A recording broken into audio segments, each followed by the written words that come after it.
Wow, haven't seen you guys here in years. Really? Watching me, Hashinshin, play Olaf top? Wow, that's something I've never heard of before. No one has ever watched Hashinshin play Olaf top. That is just something that does not happen when you think about it, right? I mean, Hashinshin playing Olaf top, me doing this, never happens. Welcome, everyone.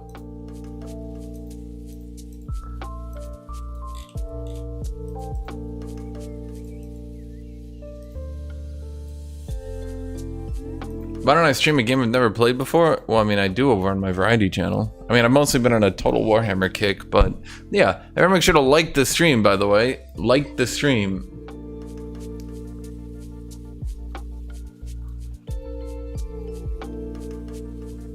I'm up against Darius. That's not going to be a good first game of the day, because this is definitely my first game of the day.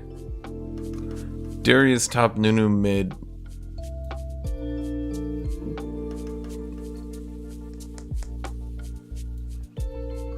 Will I start playing more Olaf? Oh, I'm playing Olaf so much. I'm an Olafy man.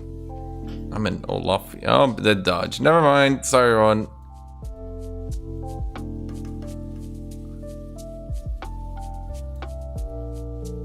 So now that Aatrox is giga broken, is Olaf suddenly your prio pick?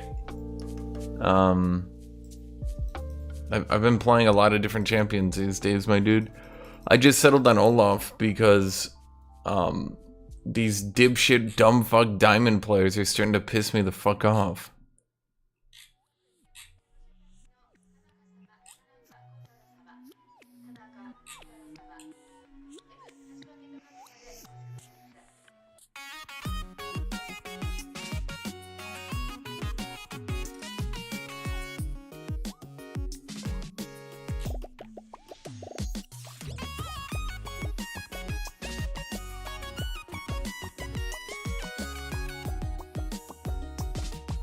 Like, the problem right now that I'm experiencing is that, the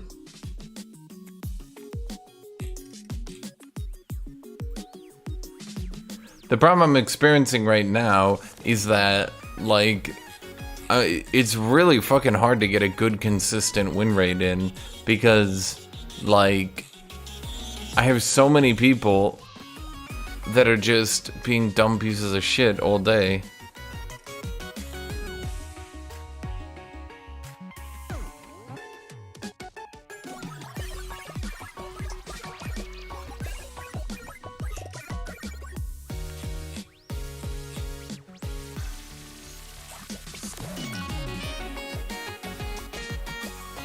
I don't care for Dota, but I'm curious, what don't you like about it? Why does everyone always ask me to stream and play Dota? I don't play Dota. Why would I like Dota? I don't like Dota. What, just because I play League, then like I could go play Dota? Like, no, man. Oh, can I, top? I can't ADC for shit.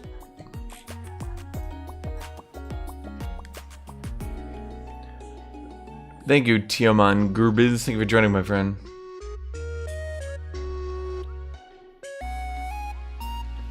Did I get that Dota question a lot, and it's confusing to me because, like, just because I play one genre of game doesn't mean I'd like every game in that genre. I don't even like this genre, man.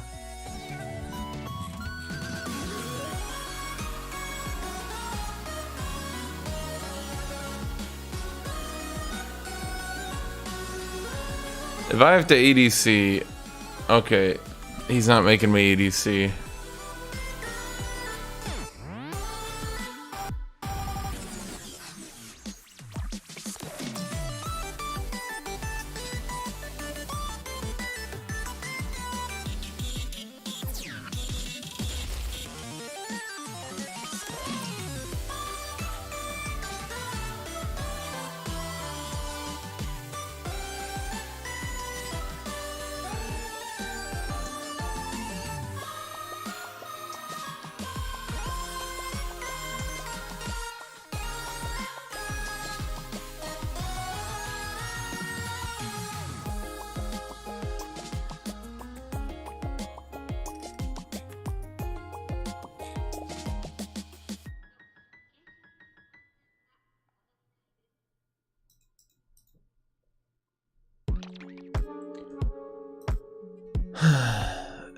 Dota 2 is dying bit by bit. Well, Dota 2 is just not for me, man. It's just not for me.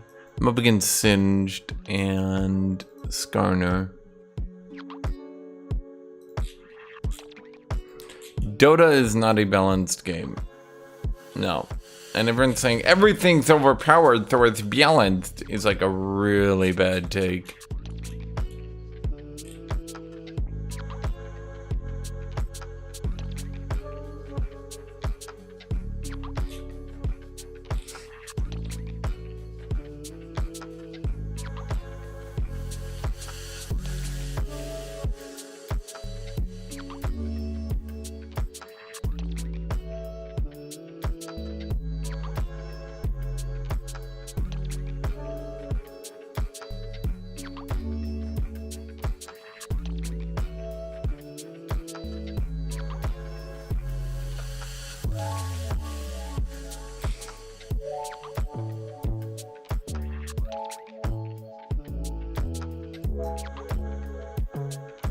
Okay, so we're up against Singed, Skarner, Talon.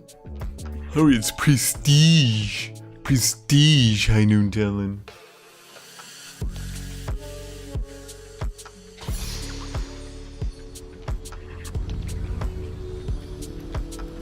Dota 2 devs put more effort into balancing stuff. Don't they?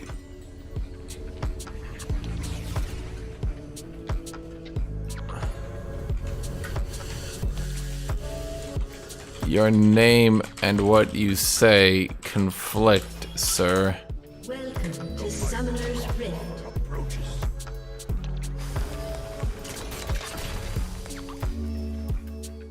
No, guys, just because shit's overpowered doesn't mean it's balanced. I can kill you in one hit from across the map. Oh, wow, he must be overpowered as shit. Well, no, he's not, because the other character, he can kill your entire team in one hit from across the map through stealth. So now actually that first character, who can one-shot only one person across the map, is unplayable trash tier. Minions have spawned. But Hashinshin, they're both overpowered, therefore they're both balanced. That's what you guys sound like when you say that argument.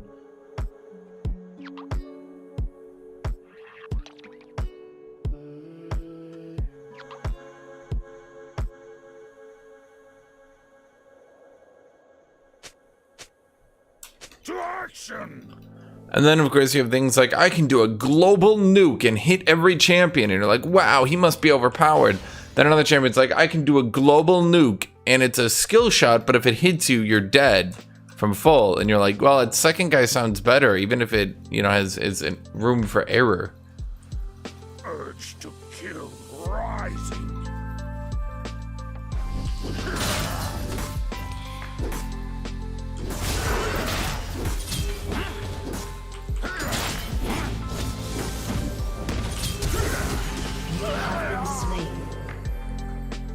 How did he get level 2? The might of Lokbar approaches.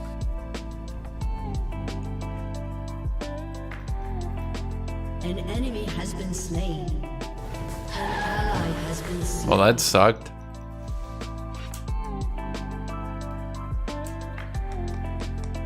Oh, he played that really well. Literally is one hit off from death. Only gets the kill because he surprised me by getting level 2. Wow, he played that really well. The gameplay is him literally just standing still, getting his fucking ass kicked. Probably surprised that I was actually able to kill him that quickly.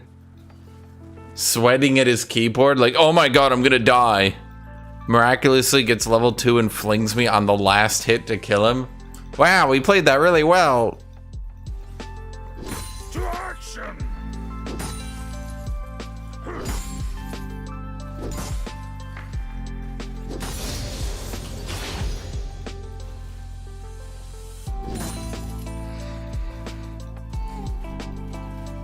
Urge to kill rising.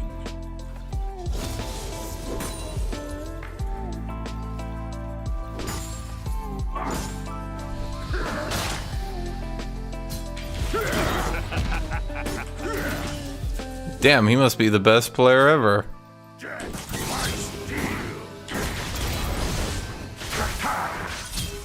Killing spree.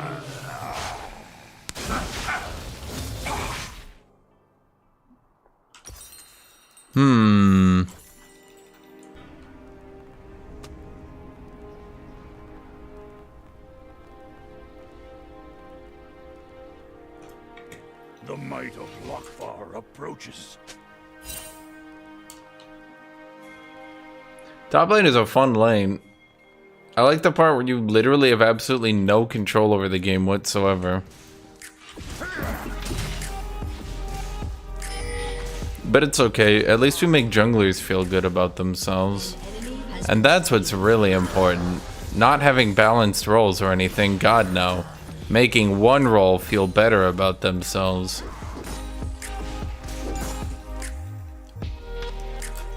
To plunder.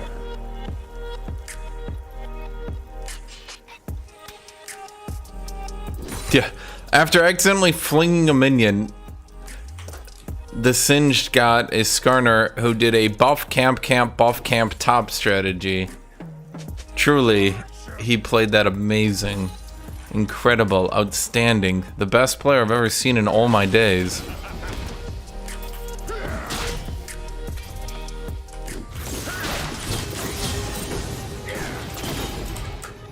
Enemy rampage. Oh my fucking god. Ally has been slain.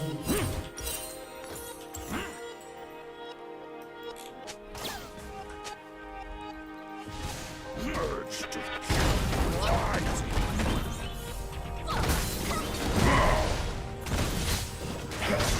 I'm confused.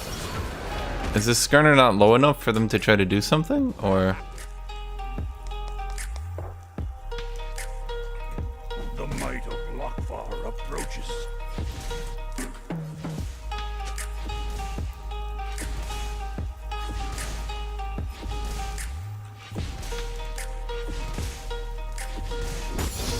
I mean, I probably would have jumped on the dude there, but okay. I'm going.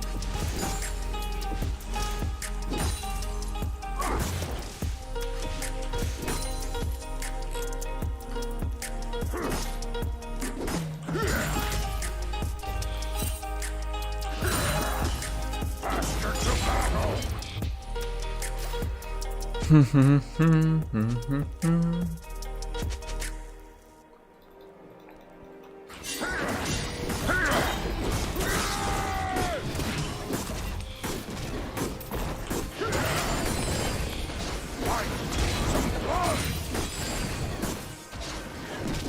Dude, are you really mad? He does realize where he was, right? Does he not? Does he think he was like in top lane or some shit? Like, I'm taking Krugs when you're in your fucking bot jungle, my dude.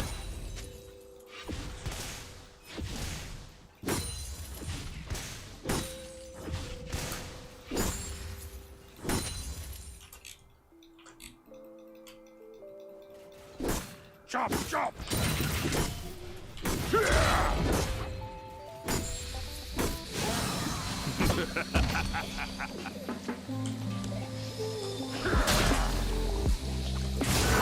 Hey, ghost.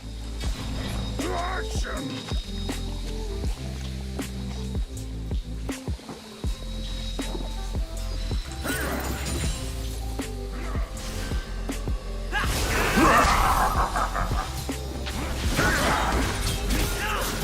Ally has been slain.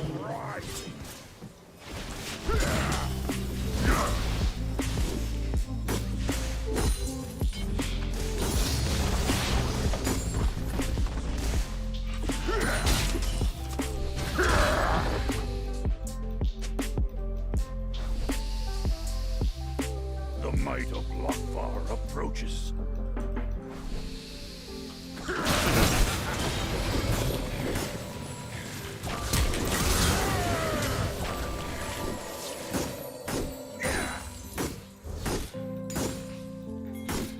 Killing spree. Generation.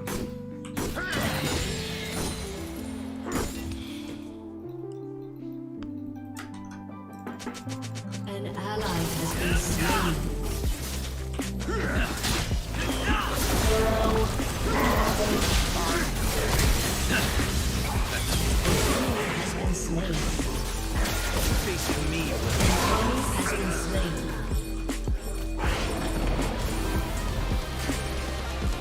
Okay. I'd say that worked well, yeah.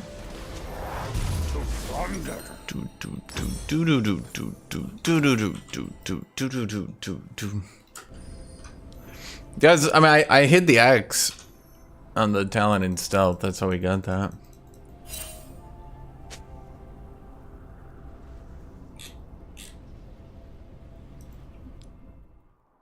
To action!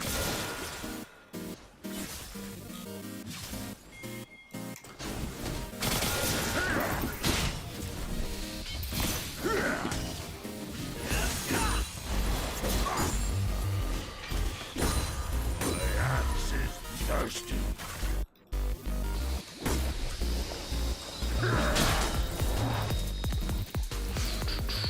Yeah, no, I hit Skarner too. I hit everyone with my Q. My Q saved the day in a way that's not to say it was bad. No, no. And I'm sure my team, after getting that Q hit, was very gay.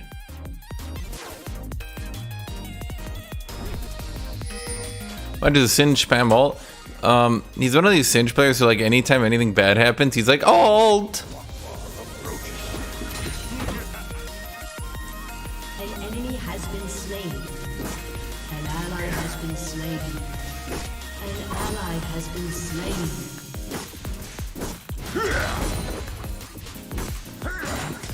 I'm going.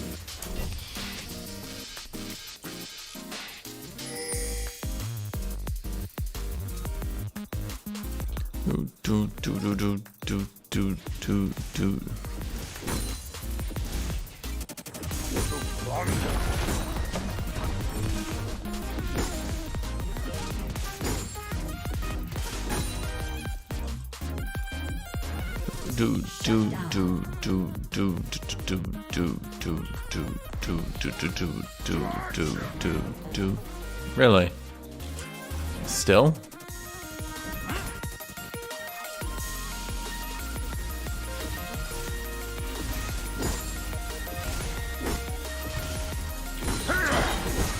Urge to kill rising.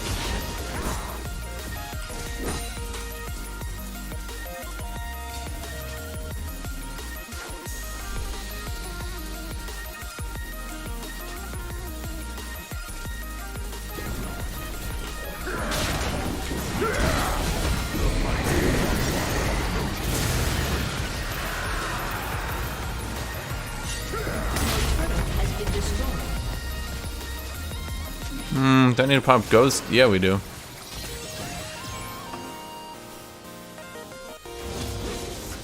I'm going. Ah.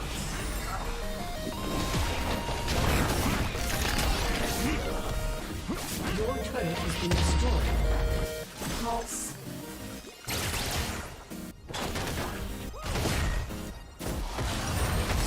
Reasons I dislike junglers who ping me away from their jungle. Reason number 1. They're never even fucking near top lane anyway to get their Krugs. That's it. Plunder. That's the entire reason.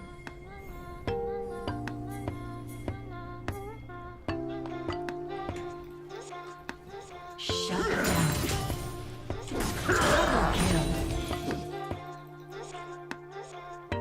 Faster to battle. An ally has been slain.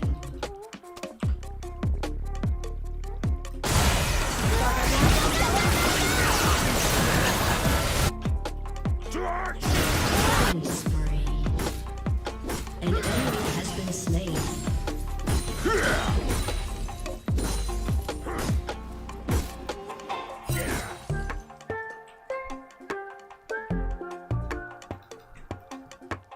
Urge to kill rising. Been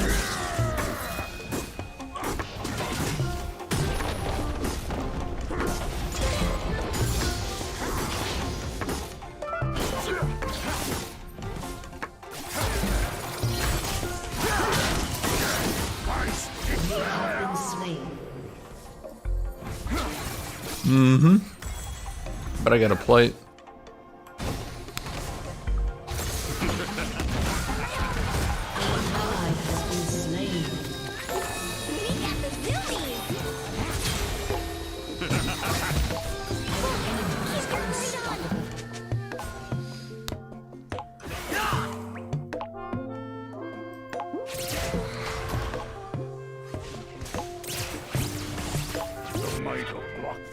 approaches. Your turret has been destroyed. Yumi haters are kind of weird because, like,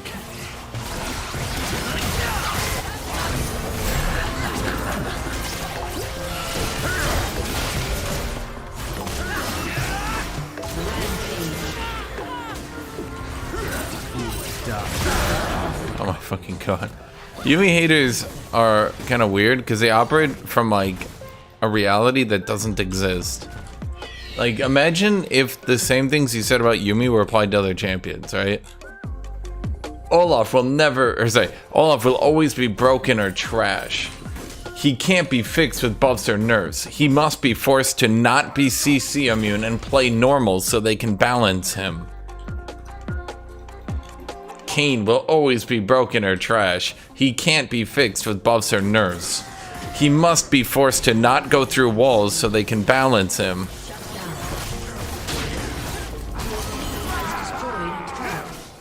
You have been slain.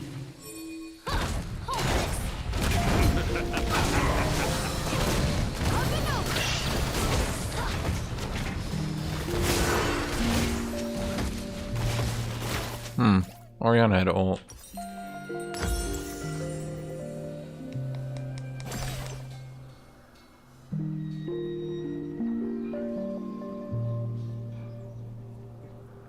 There's so many champions who play the game differently that you could make the same argument for. She has the 4th highest ban rate in the game, Hash. Wonder why? Why?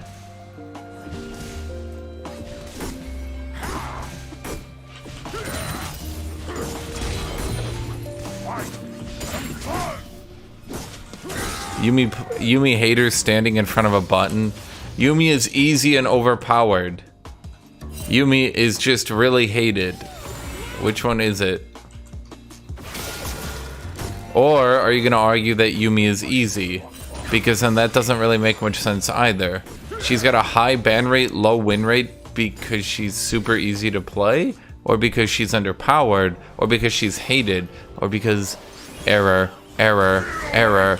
Conflicting opinions detected.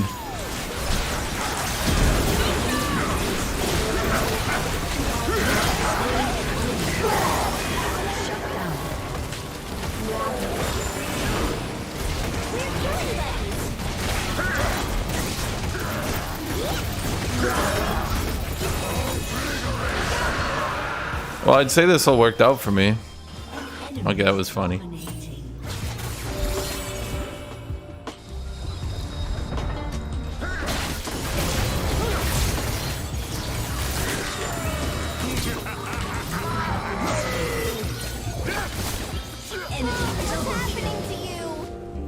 Your team has destroyed the turret.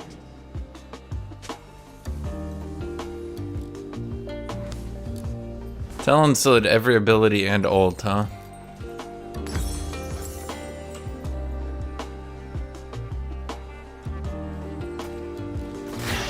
Is Yumi hard to play? Then why is her win rate low? Oh, her win rate's low just because she's got a high skill floor? Maybe it's a low skill cap? Maybe it's maybe she's got a high ban rate, low win rate, which, by the way, high ban rate, low win rate, every other time that shows up, statistically, that means that a champion is a high skill champion. So, unless you're arguing that she's banned because she's hated, but also she's really underpowered, but wait, then that breaks with the idea that she's an auto win if your team is winning. Okay.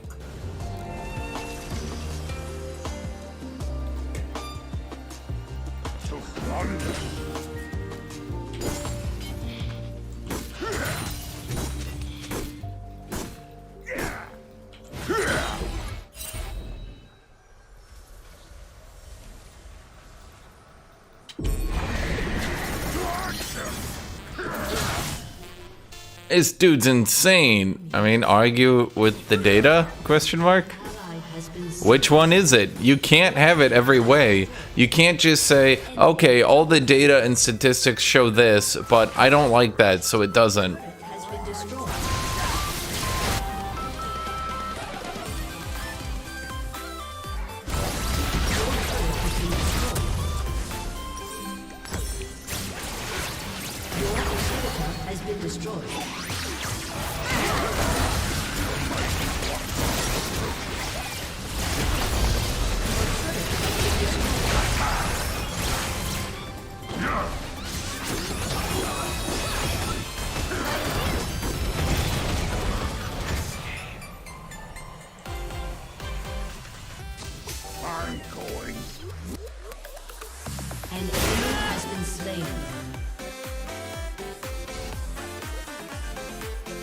I'm just arguing because I've heard this same shit spouted so many different ways about so many different champions.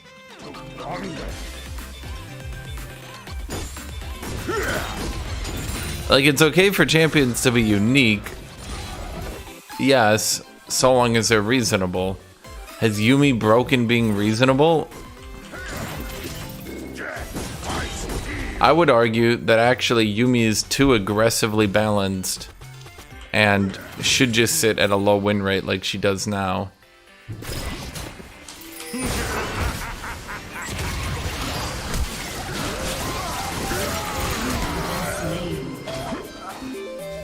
I think Yumi actually has a high skill floor through things like learning to go double exhaust ignite, not to do boots, to do which items, which times you can get off champions, right? I think Yumi actually has a rather high skill floor. And I think one of the issues with the champion is that she's aggressively balanced towards a 50% win rate, while we all know that she has a high skill floor, so she shouldn't be at 50%. And I think a lot of the hate on Yumi simply comes from the fact that she is aggressively balanced and for some reason is basically always overpowered.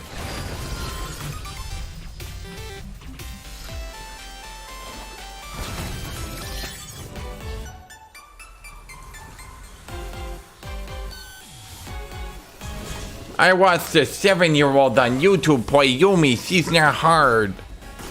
I watched a 7-year-old nephew play Minecraft and he was much better than me at everything. And I was like, damn.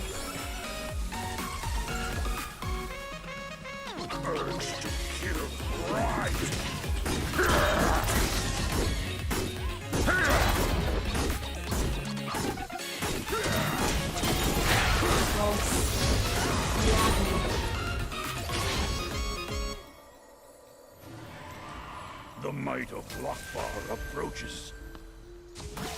Why don't you play Yumi if you like her so much?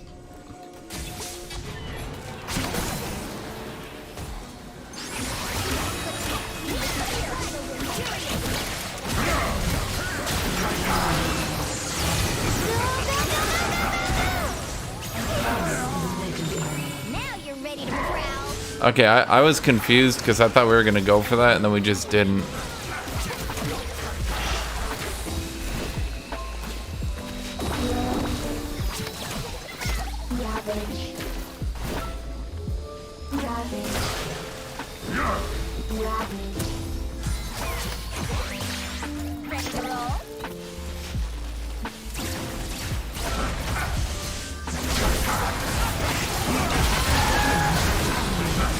Dude, I'm telling you, people literally have, there's like a DNA in humankind, right?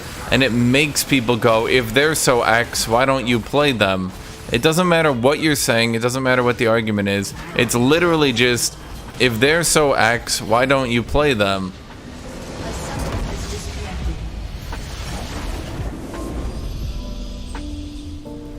You are a hypocrite. You say all the time win weight is not a good representative of how OP a champion is. You did this with Fiora and Wyvern all the time.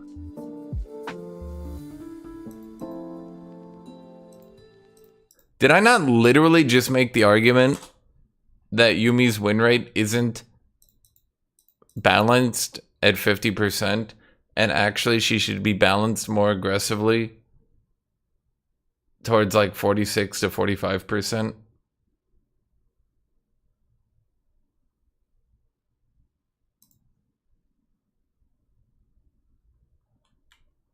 Didn't I literally just make that argument? Dude, is your IQ reaching into the negatives right now, my dude?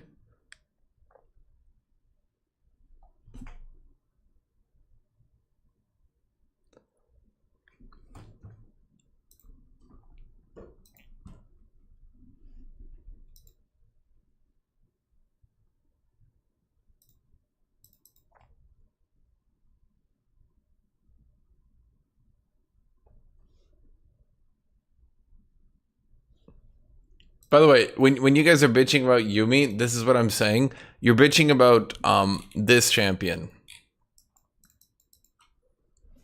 So, what exactly is your argument right now?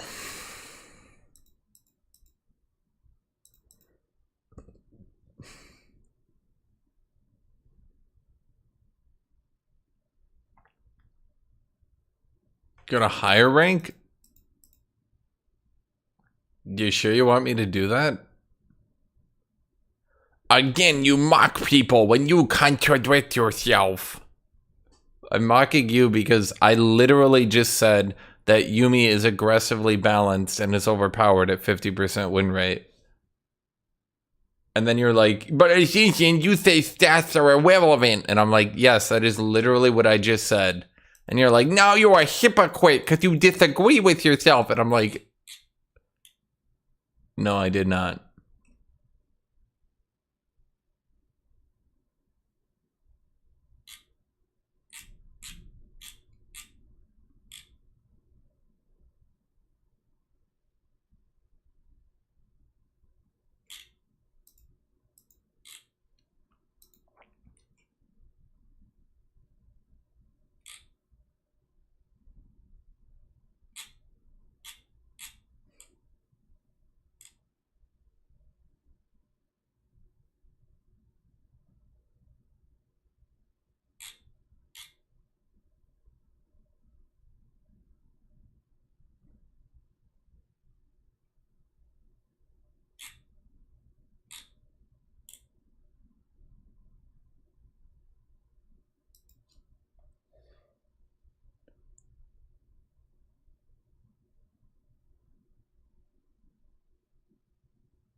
No, I just think it's really funny. Okay, guys, I want you to stop and think to yourself, okay? Put this argument to rest.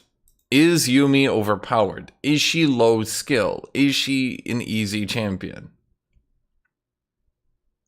If Yumi is easy and overpowered, then why is her win rate low?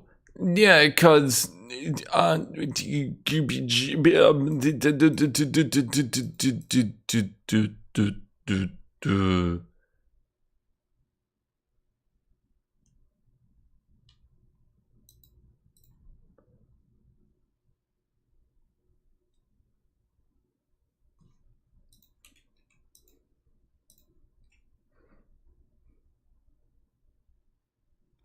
Yep.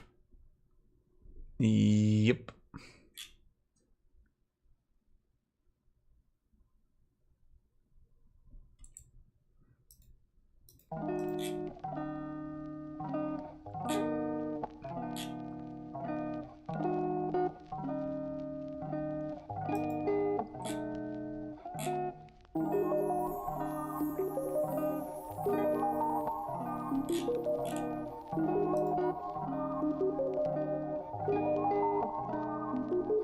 Cause women play her only, that's why.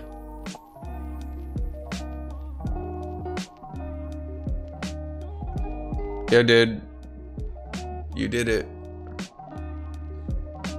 I don't know why my chat is always this dumb, dude.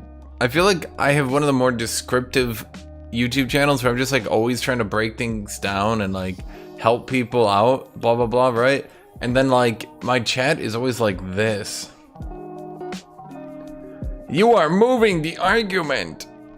I said you can't balance her in her current state. The fact her win rate is low and ban rate is high is proof of this.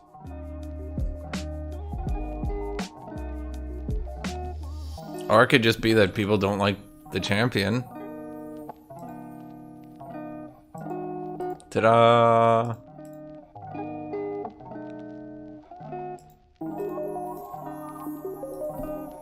Do you guys want to see an interesting phenomenon?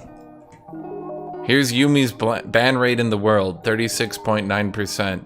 Here's her ban rate in NA. 49.1%. Here's her ban rate in Korea. 18.6%. For the record, Amumu's ban rate in Korea is 33.6%. There is a Korean in a Korean stream chat right now, sitting there going, Amumu's impossible to balance. His ultimate stunning everyone makes it impossible. There needs to be a removal of Amumu's ultimate if Riot ever wants to balance that champion.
So I'm just sighing. No, my dude. Yumi was not the second highest banned champion in Korea. In Korea, where I was looking, she is the 1, 2, 3, 4, 5, 6, 7, 8, 9, 10, 11, 12, 13, 14, 15, 16, 17, 18th highest banned champion.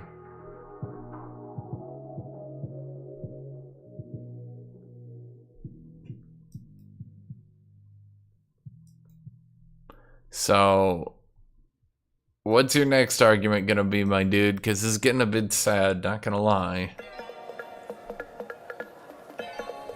You clicked on supports and said Amumu was highest, you dog. I'm not even gonna show you. Dude, I was sorting by pick rate, not ban rate, you dumb motherfucker. Jesus Christ. Yes, Yumi was the second highest pick, not ban. For support.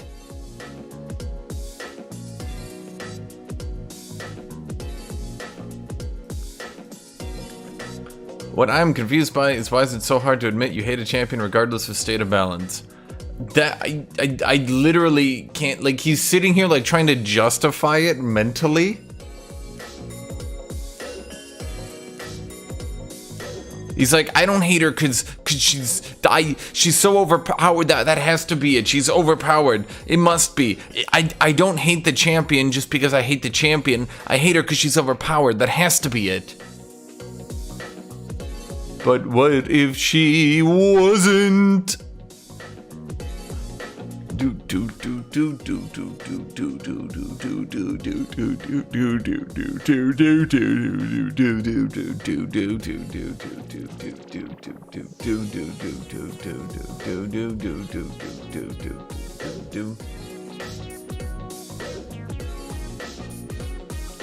Ah yes, a natural and respecting back and forth between Hash and his viewer. Dude, my viewer is too stupid. I can't even be polite anymore. Dude, it's okay to just hate Yumi and ban Yumi because you don't like her. But if you're trying to argue that Yumi is some like crazy overpowered champion, I don't know what to tell you.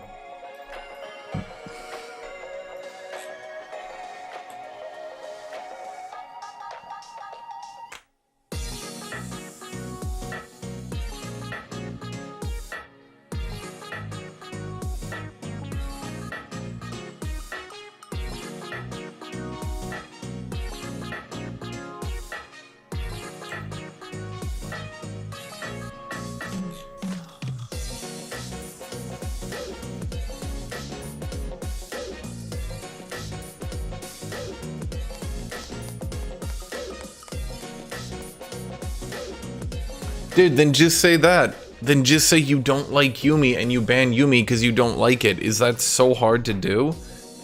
Honestly.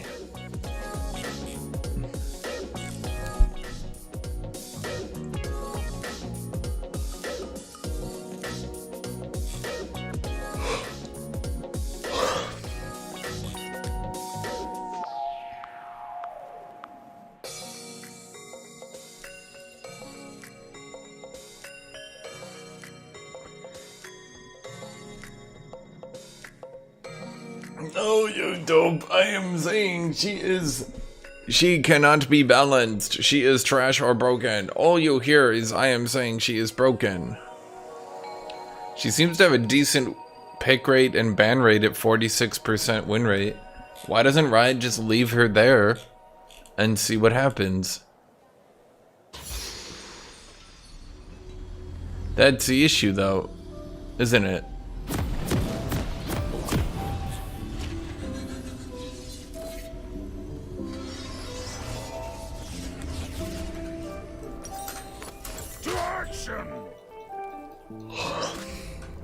Why not just let Yumi sit at 46% for a while? Would that be so bad? Summoner's Rift. That's what I said. That is the start of this fucking... Do you guys remember? Hold on. How many of you in chat remember what I said? What did I say? The issue was that Riot aggressively balances Yumi, trying to get her to a 50% win rate, when she's balanced at like 46%.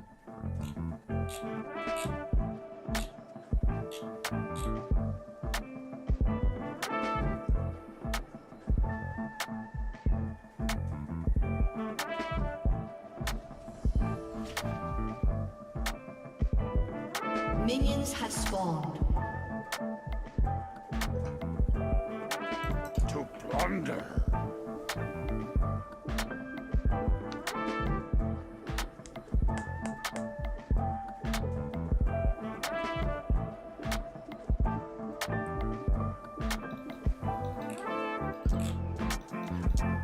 That is the issue. Why is her win rate so low, but her ban rate so high?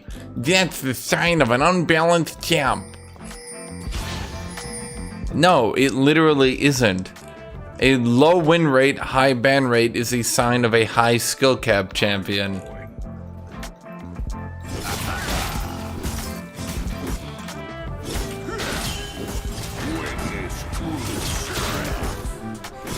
First blood. You have been slain. You know, I should have popped my potion, but I actually thought I was just gonna out heal that shit. To action!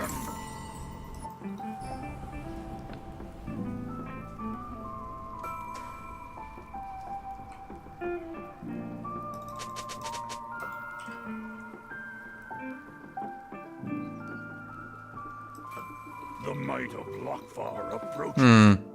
This is actually not great.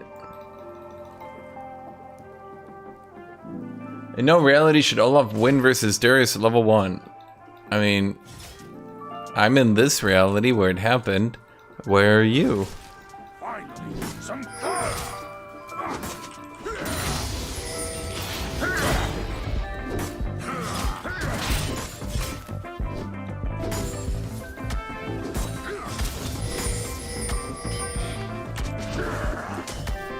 To plunder.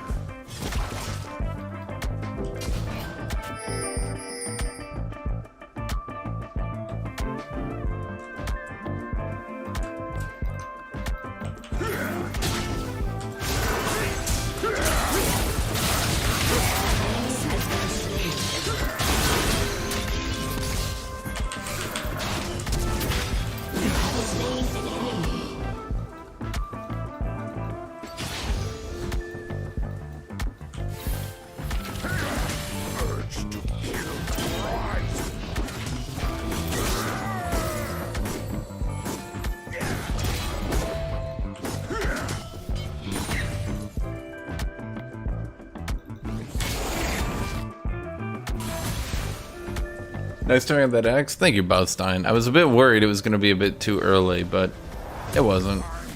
So it all worked out in the end.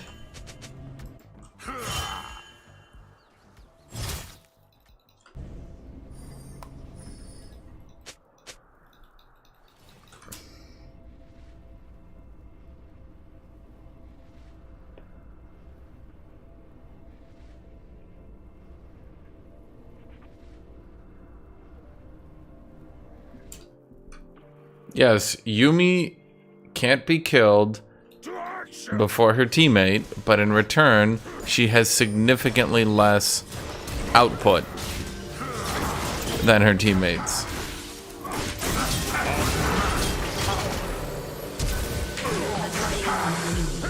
That's not an opinion, that's a fact.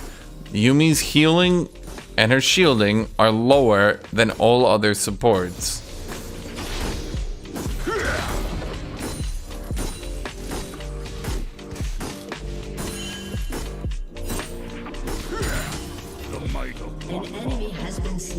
Can I stop talking about Yumi? No, I literally can't because that's all chat wants to do today. Today is Yumi Day. Get out your ayayas. Today is Catter Day.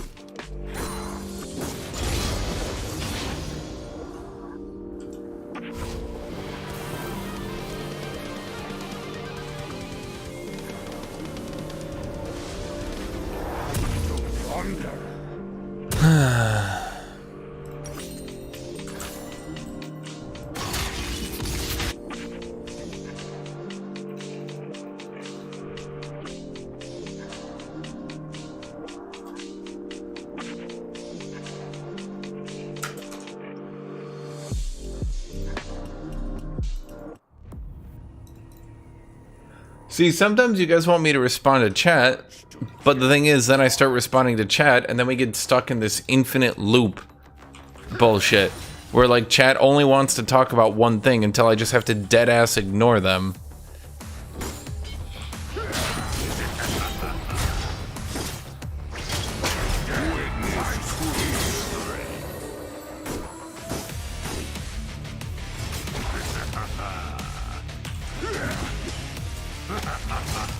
How the fuck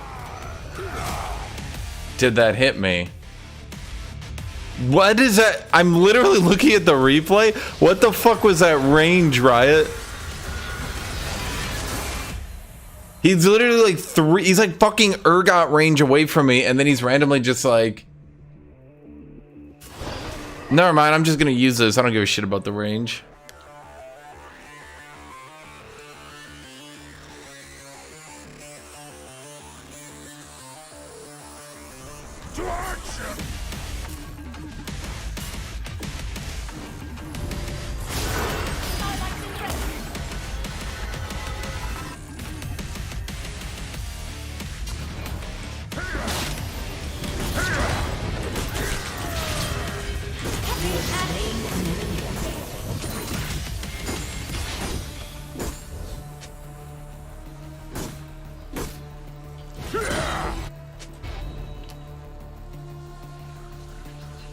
Is it Doom song?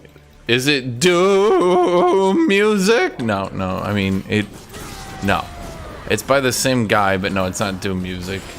Why am I making fun of Doom music? Because so many of y'all, like, you only know Doom music, and that's all. It's like that's how you communicate. Someone's just like, you have to stop. And they're like, Doom music. And they're like, stop calling everything Doom music. And they're like, Doom music. And you're like, your family and friends, they're all concerned about you. And they're like, Doom music.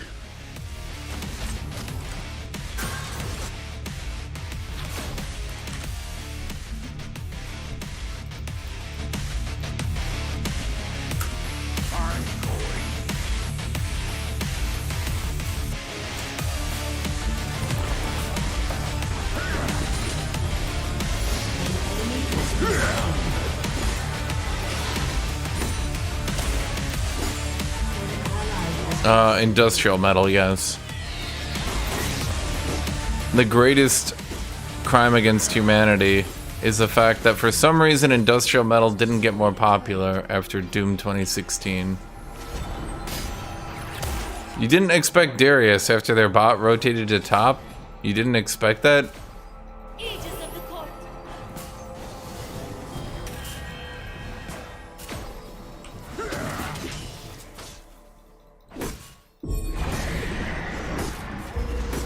Chop, chop.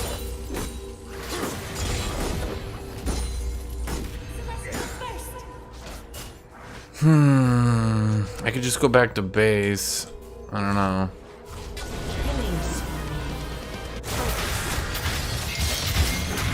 Doom music isn't even a fucking genre. It's just industrial metal, goddammit. It's why I make fun of you guys. Primordial detonation.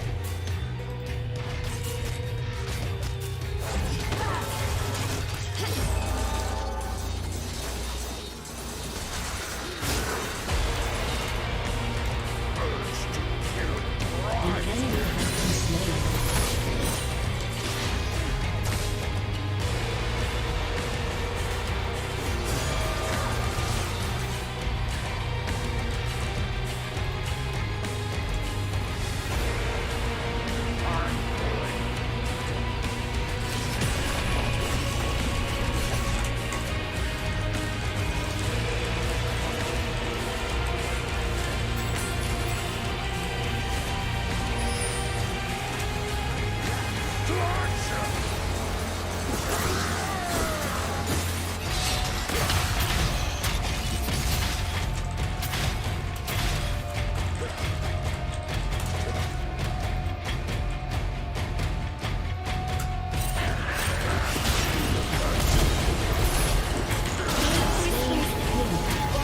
I mean, I guess if you want to die,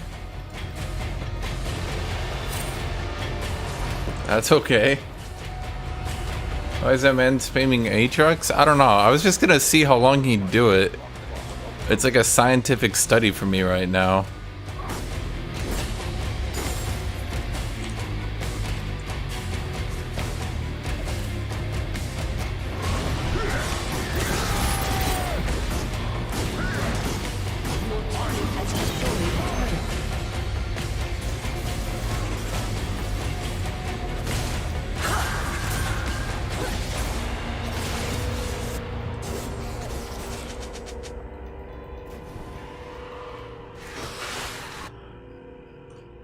To plunder.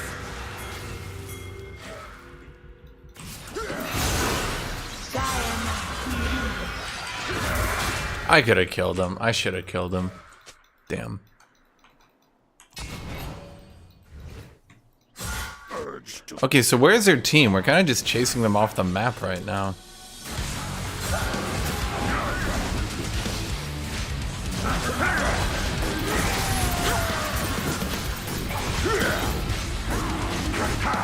Shut down.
No!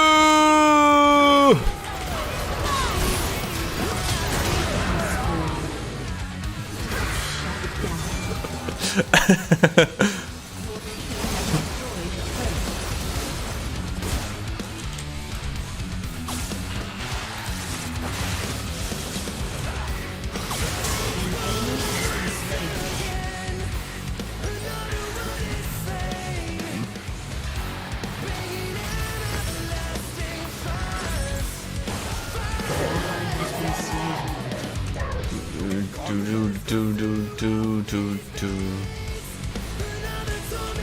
Shut down.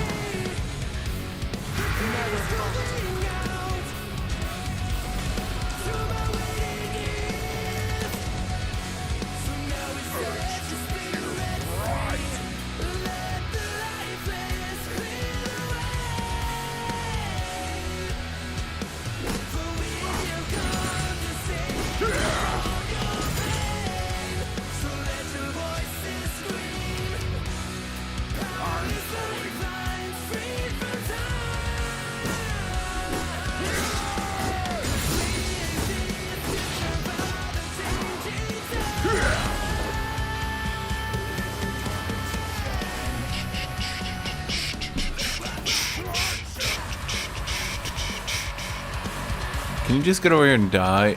Okay, vault into this. Yes! You have slain an enemy. An enemy has been slain.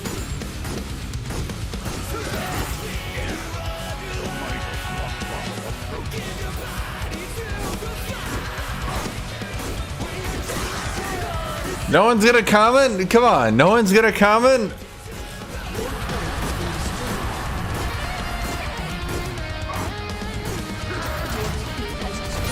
Hey, thank you, just my ego. Thank you for joining, my friend.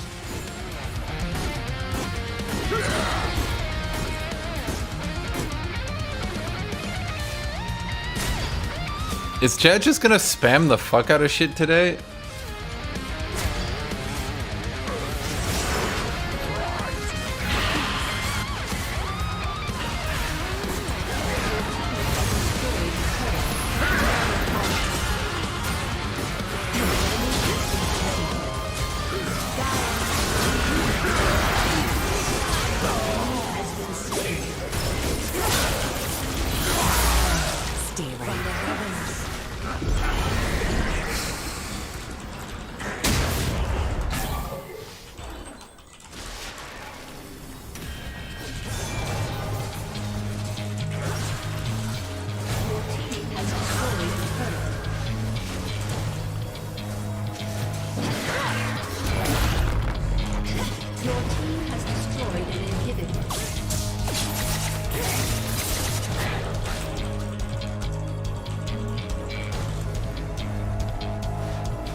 God, whenever I hear this music, I always think to myself, Half-Life 1 was so much better than Half-Life 2. Half-Life 2, in retrospect, was a really nice game that pushed the envelope on technology, but man, it has like no staying power.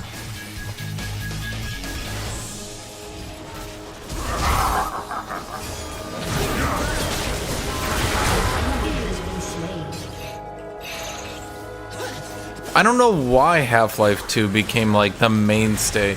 Maybe just because they never finished the plot.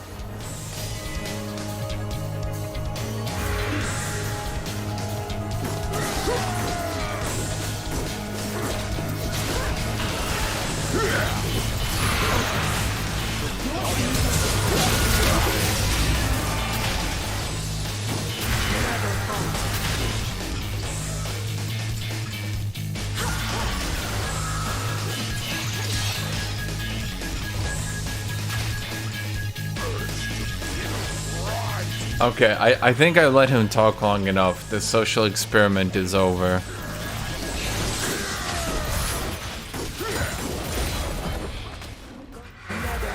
Don't worry, I just timed him out. He'll be back in 5 minutes, I'm sure. I'm going. Well, I mean, think about it, like, story-wise. The story of Half-Life 1, what it did, right? Really fucking nice. What's the story of Half-Life 2? Aliens took over the world. We need to get them out. Okay, so what happens? You run from them, and then you run more, okay? And then what? And then you keep running through like a zombie town, okay? And then like there's a scientist, and then you need to stop running and rescue the scientist, okay? And then what? And then like, and then you fight the aliens and kick them out of the world. And then what? That's it, the game ends. Oh, cool.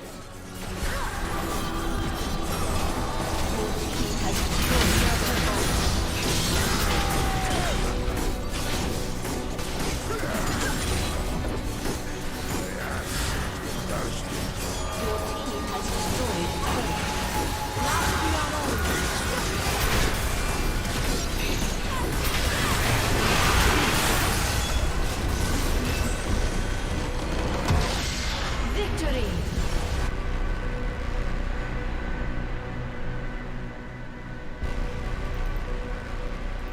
Oh my god, stop spamming in chat. Jesus, people. I don't even want to ban you.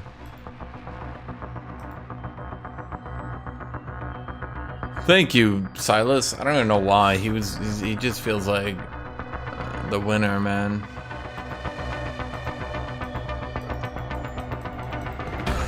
What's my LP at? 32. I've lost LP today. Jesus Christ. Every game is just one dude feeding. I swear to God, even that game that I won, it was just one dude feeding.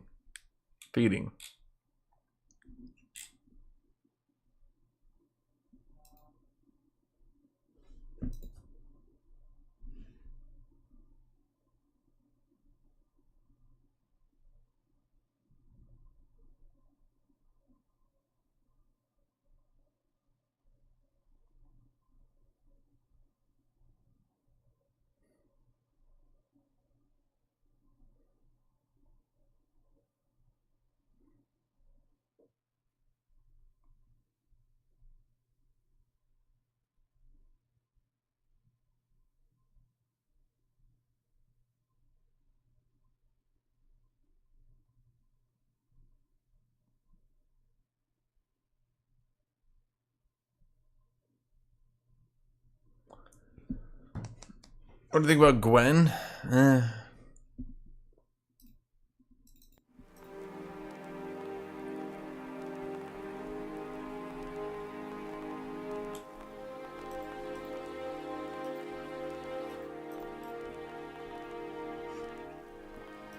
Even Half-Life Alyx just retconned some stuff.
Yeah, I love this music. Thank you.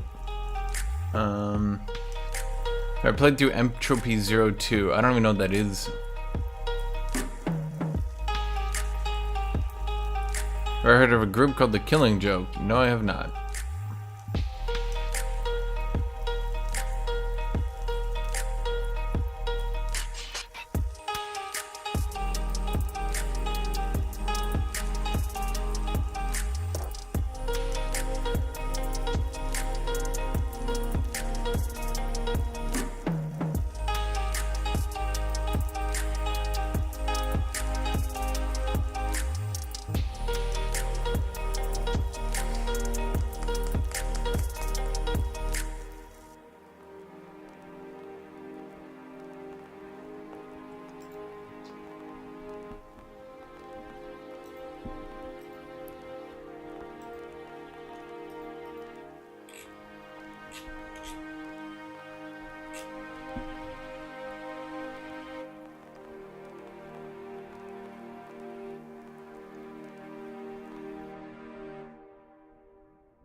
So I got nothing to do in Q, man.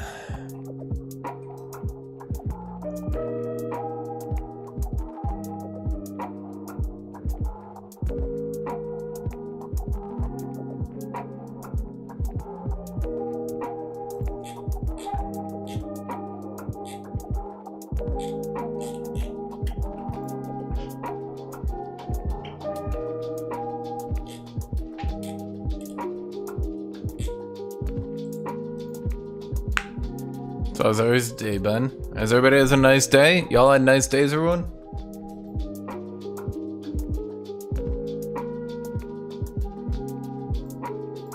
Oh my god. If you spam a few times, I'm like, whatever, but like, if you're clearly trying to spam out the entire chat, dude, come on.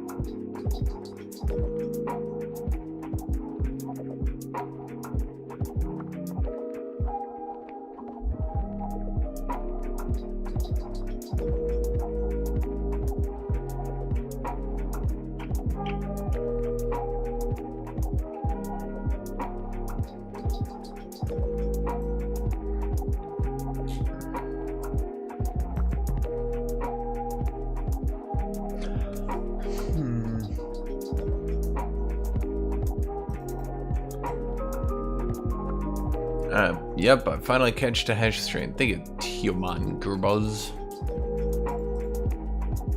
I'm happy I'm alive. Thank you, Muhammad Nyauman.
Is that Lilia? Oh no! Okay, that's actually really annoying though. I don't like that.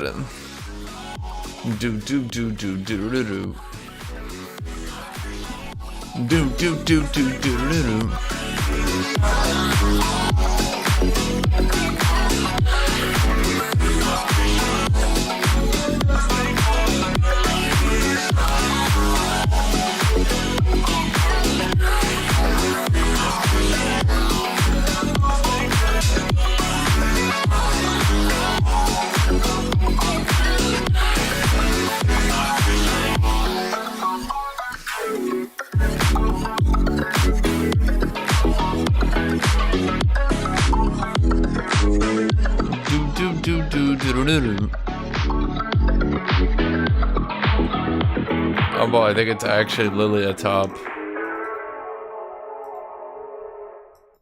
you serious? Is someone really doing this to me? I'm sorry, Jesus. Whatever I did to offend you.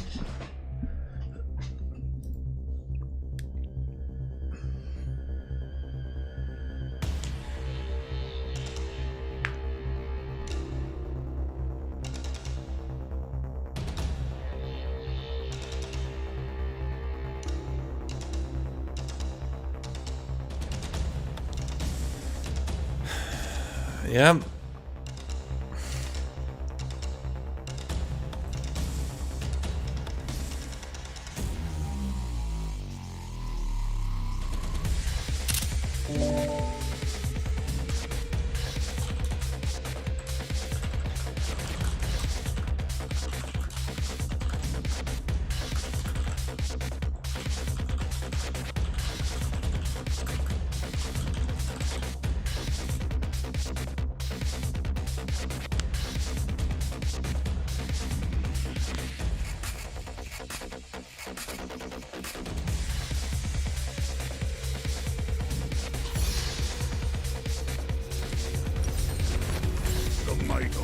I had to take a picture of Lilia top.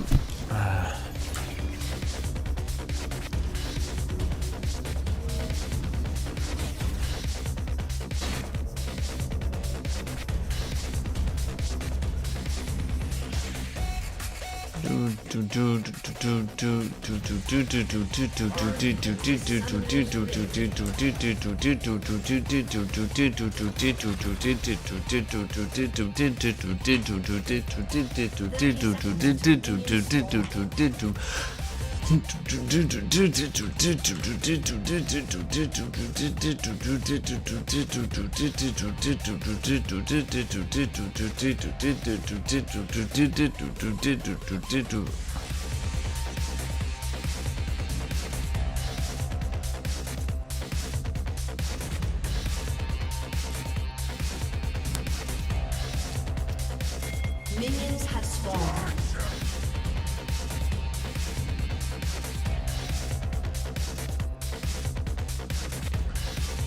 Really? You think Olaf might struggle into Lilia? Why do you think that is?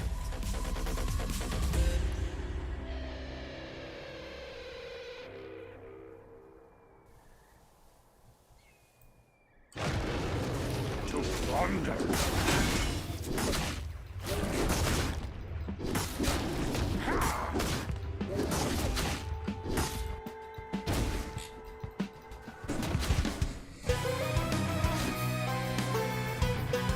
Urge to kill right.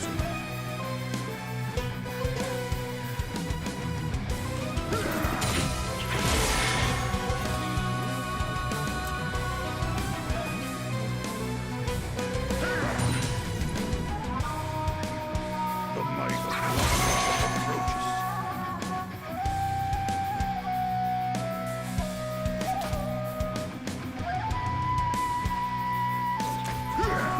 Damn it.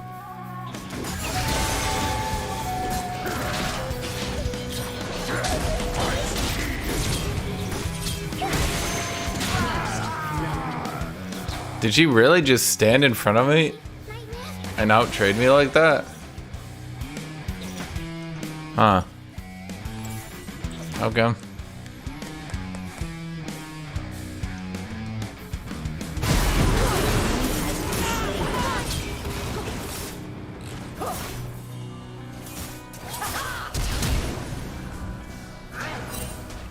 An ally has been slain.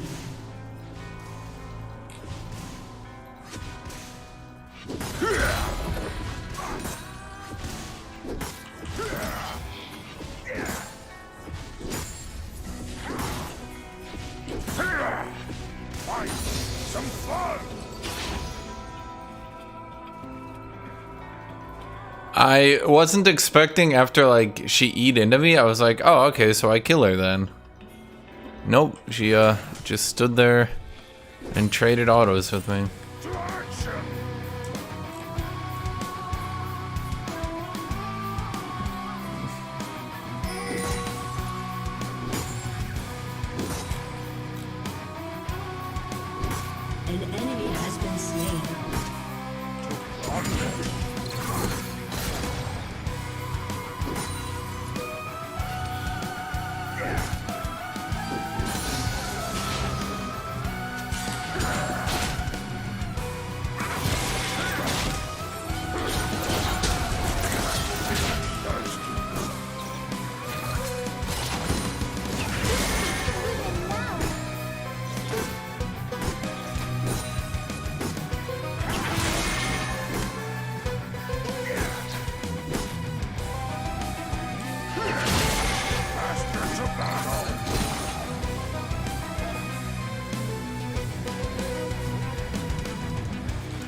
Urge to kill rise.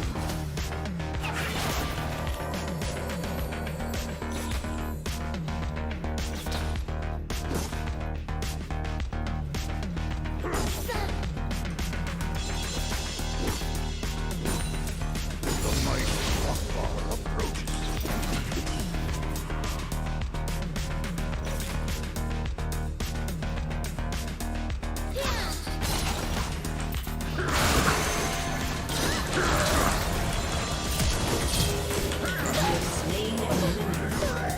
Oh my god.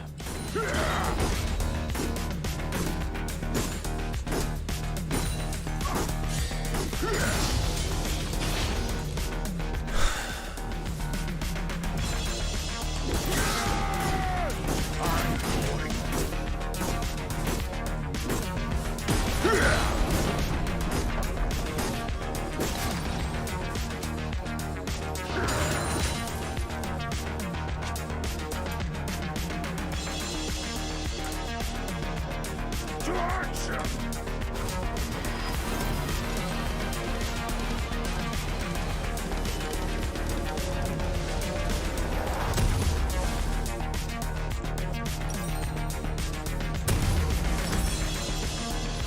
To plunder!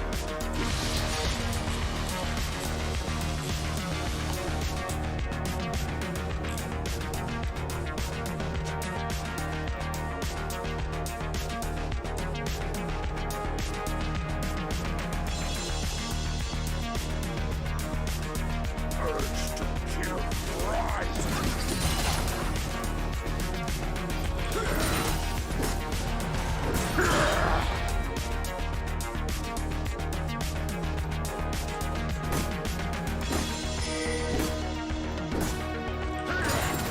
The might of Akbar approaches.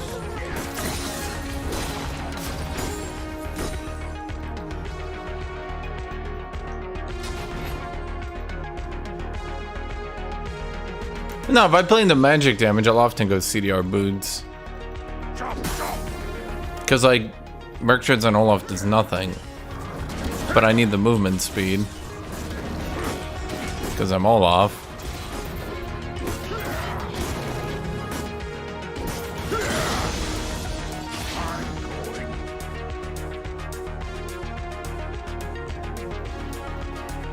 An enemy has been slain. To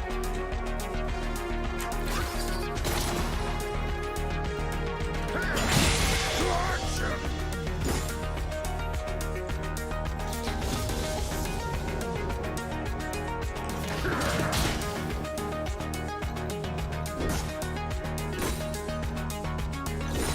I'm just praying right now. Killing spree. Just sort of Shut down. hoping he fucks something up here and then I can get a go in and on him.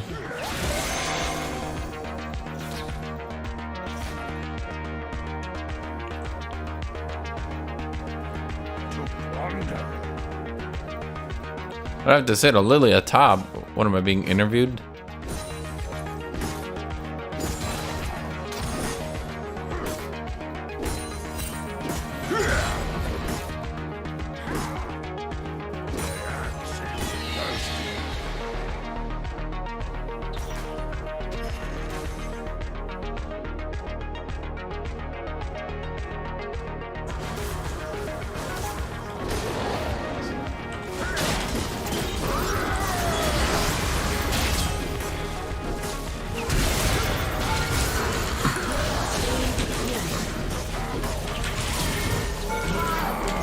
Damn it. She responded too fast to that fight.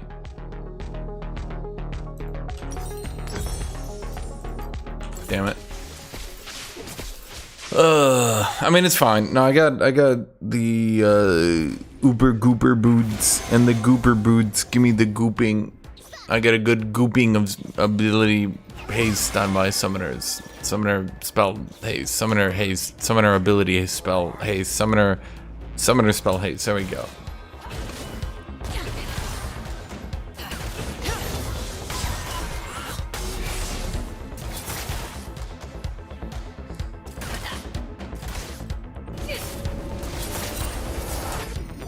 might of Lockbar approaches.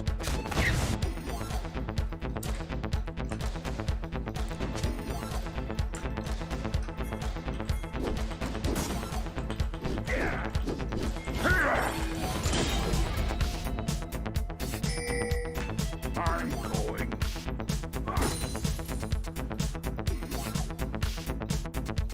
An enemy has been slain.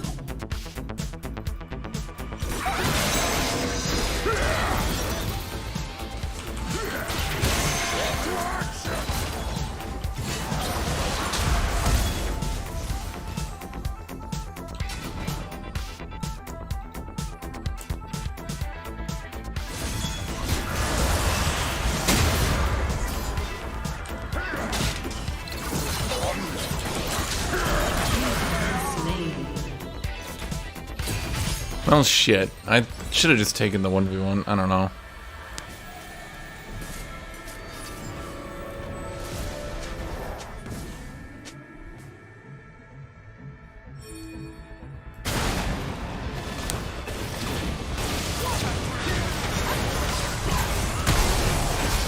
Well, that went well. Rising.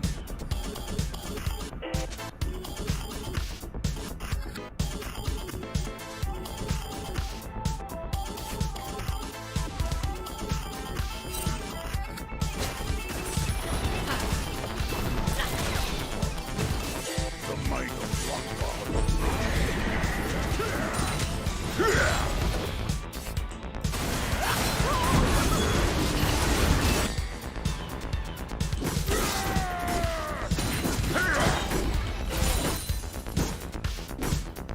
Killing spree.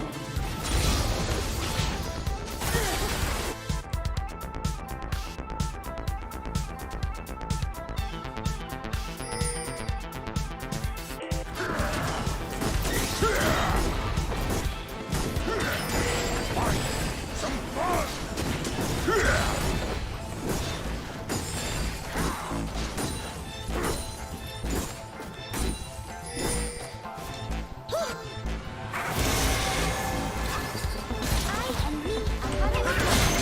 I'm going.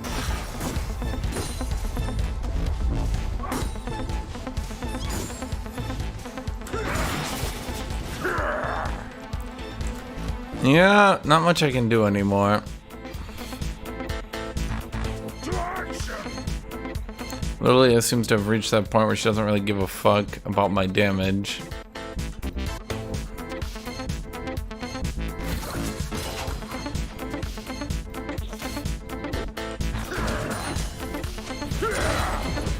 Wonder. She's not really good at last hitting, though.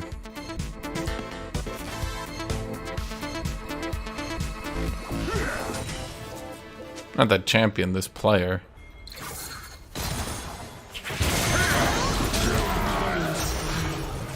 Yay. Just casually 2/3 my health bar because she hit her basic abilities. Very fun, Riot. This is what top lane needed.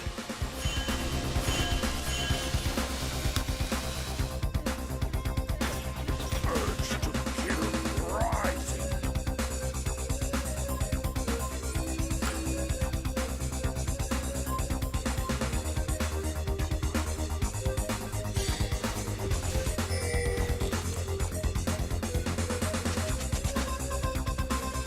The might of Lockbar approaches.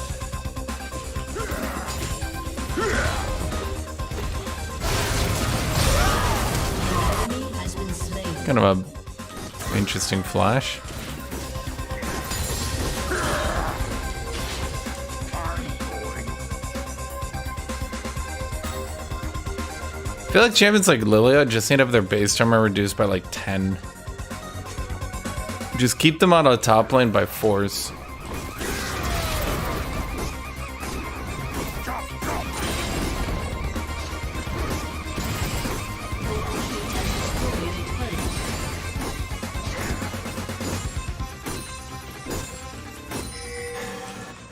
You ever notice whenever a champion does a lot of percent health damage or true damage, they always build tanky? And do you notice that item always is Frozen Heart? And by do you notice, do you mean... Yes, I mean it's really fucking obvious to everyone except for Riot. An enemy has been slain. I, for one, am shocked that the percent health damage, true damage champion builds tanky and shooks on every melee. Shocked! I mean, it's not really actually shocking. It kind of just happens every time. Death by steel.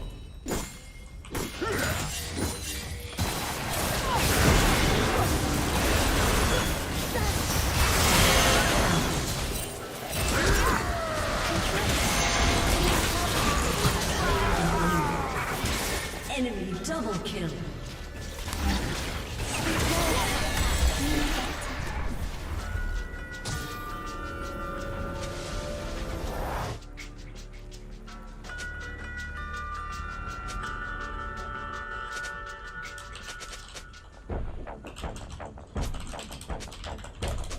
Your turret has been destroyed.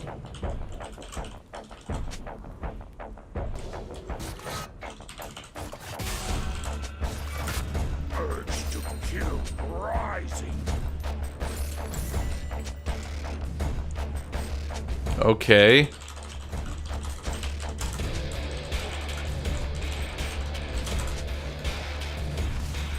The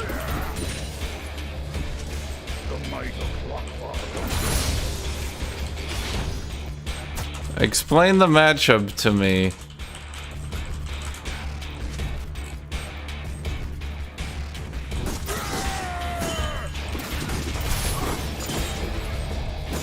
Faster to battle.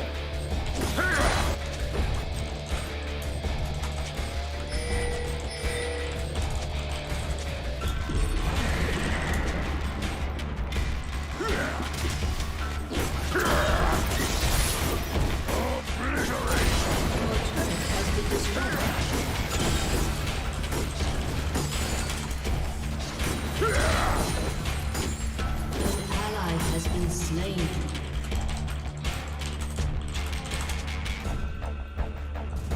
Shut down.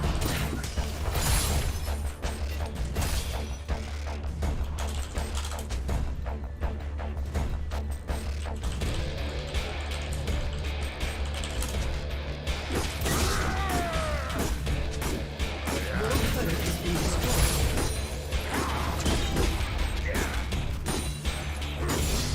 An enemy is dominating. Your turret has been destroyed. Your team has destroyed a turret.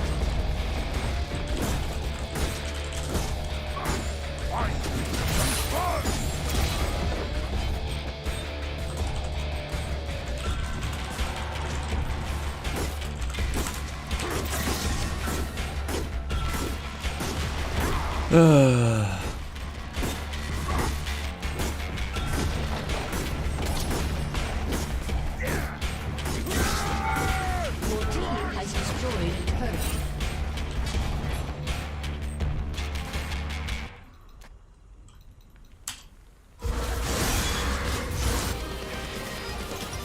Ramus said something so fucking stupid. I think I'm done with this game. Plunder.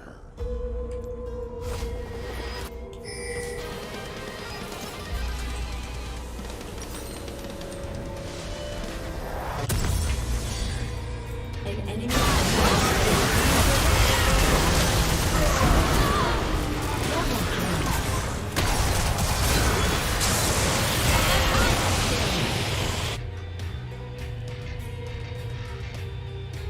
Your team has destroyed a turret. Urge to kill.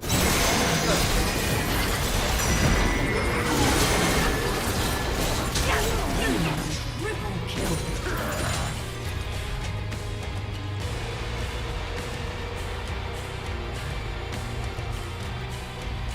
Jump, jump.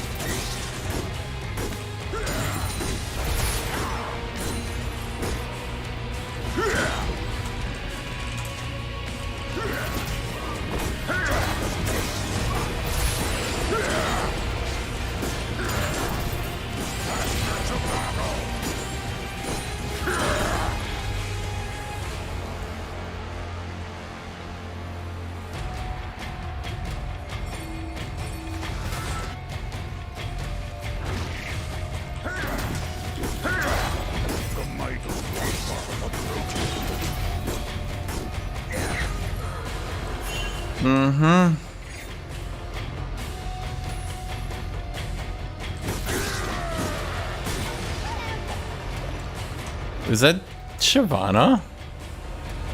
Why is Shyvana throwing E's at me over the wall? Surely she's got better shit to do with her time.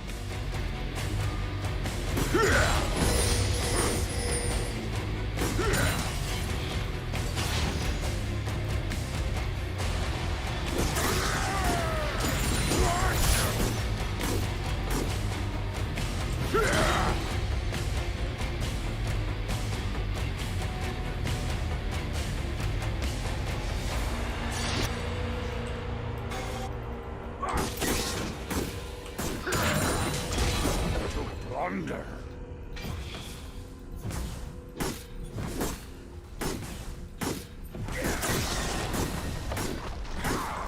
Are they just gonna let me take this? I mean, they're setting up for Baron, but Your team has destroyed a turret. it's kind of a lot of gold to just lose, no?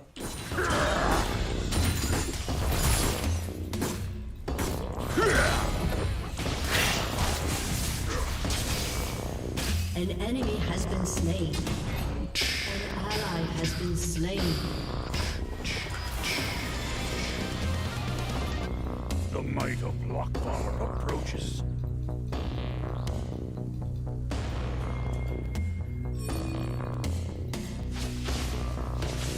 There's no way Victor beats me, right?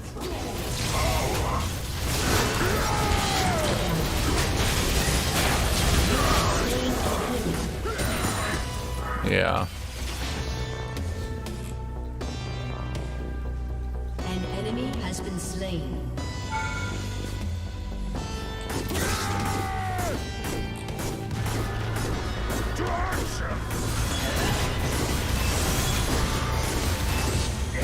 Your team has destroyed a turret.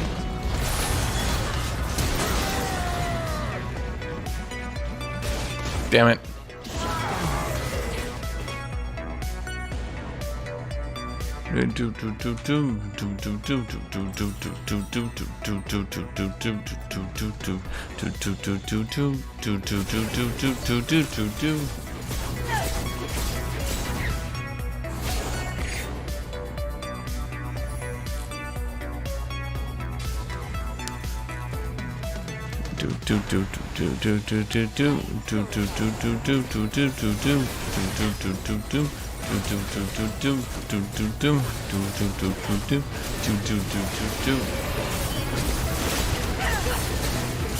Is there any viable items with move speed I can use? Not really. I mean, I could go Force of Nature, but I think reasonably, you just, I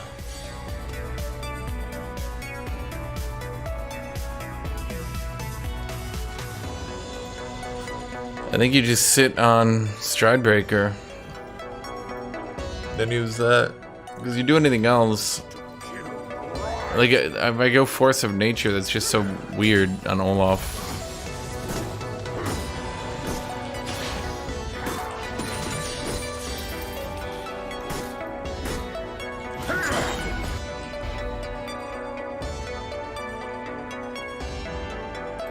The might of Lockbar approaches.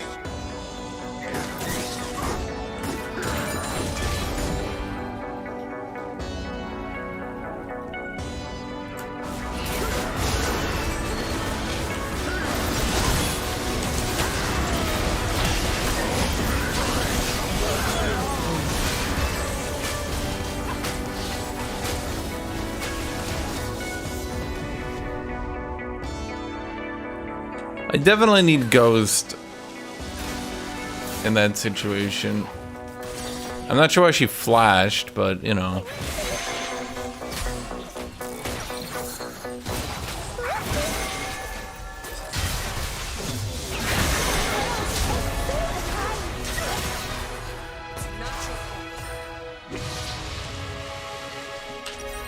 Do do do do do do do do do do do do do do do.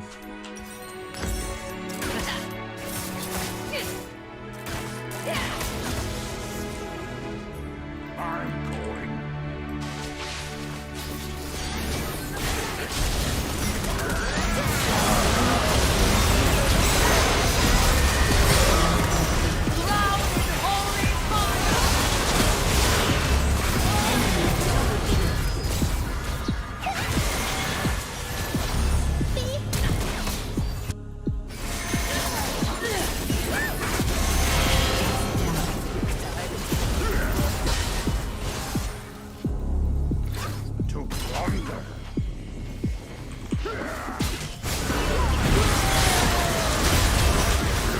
Wow, she just tanked everything.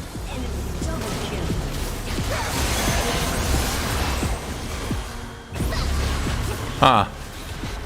Thought with my Q hit. Nope. Your inhibitor has been destroyed.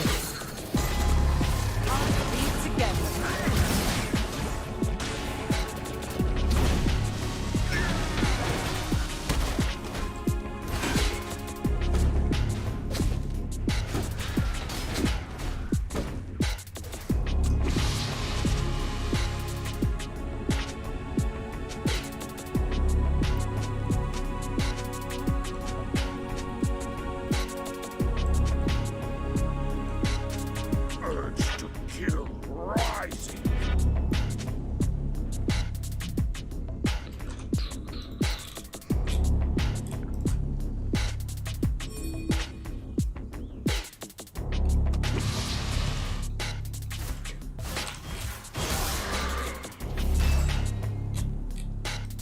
The might of Lockvar approaches.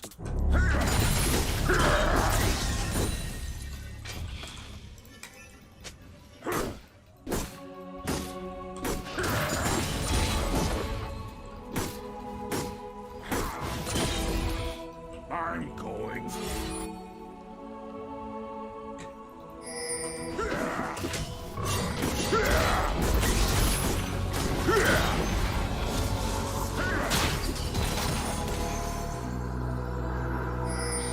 To action! Riftmaker can't be doing more than Landry's. I don't think.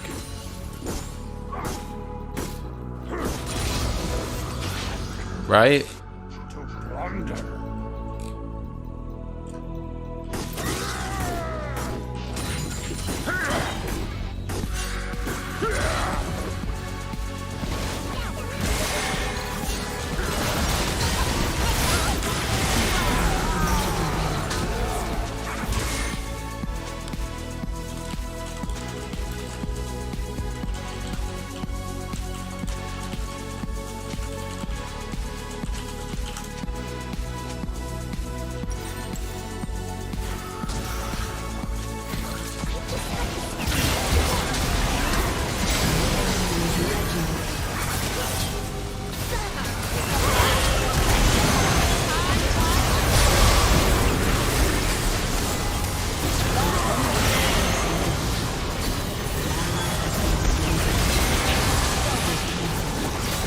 I can't help but feel that if Rem is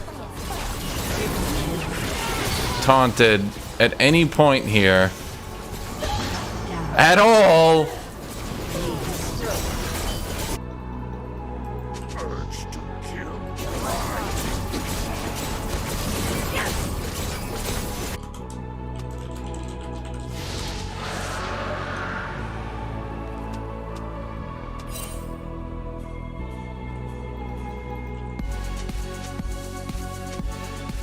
The might of Lockvar approaches.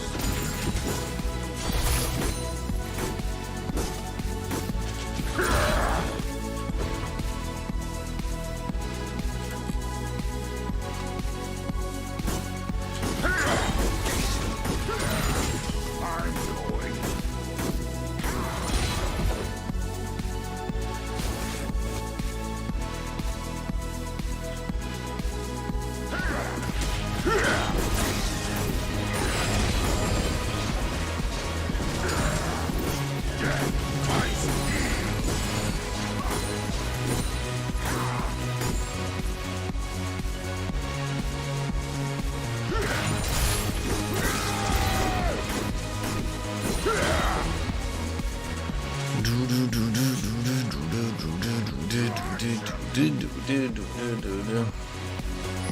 This is the first time you see a Rammus not being chill? Are you serious? Because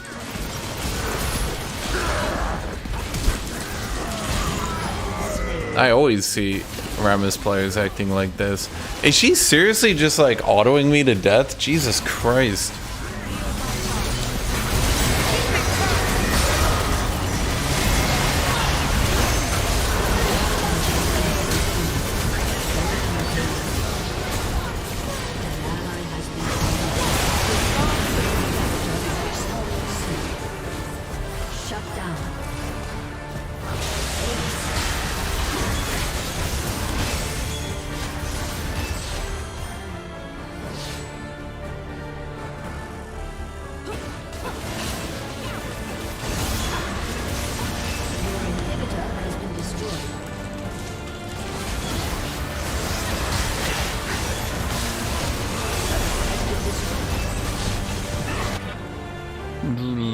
Okay,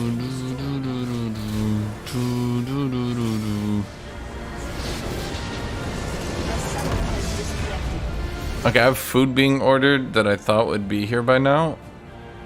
Oh, how far away is it? Not really that far.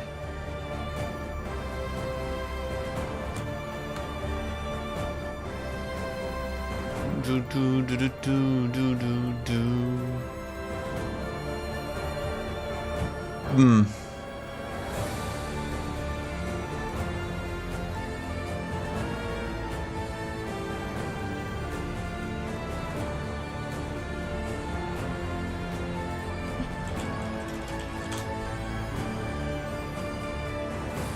my god.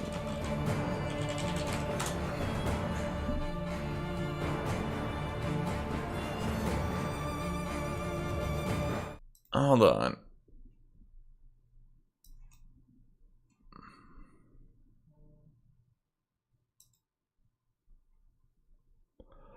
What do we got here?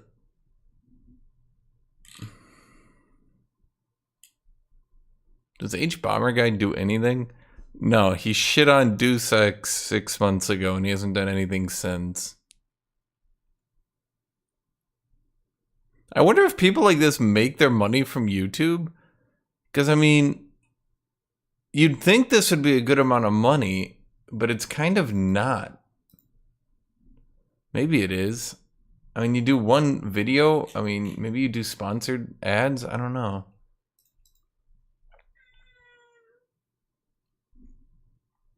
But he only puts out like 3 videos a year. So even if they're getting millions of views, I get that many views a year.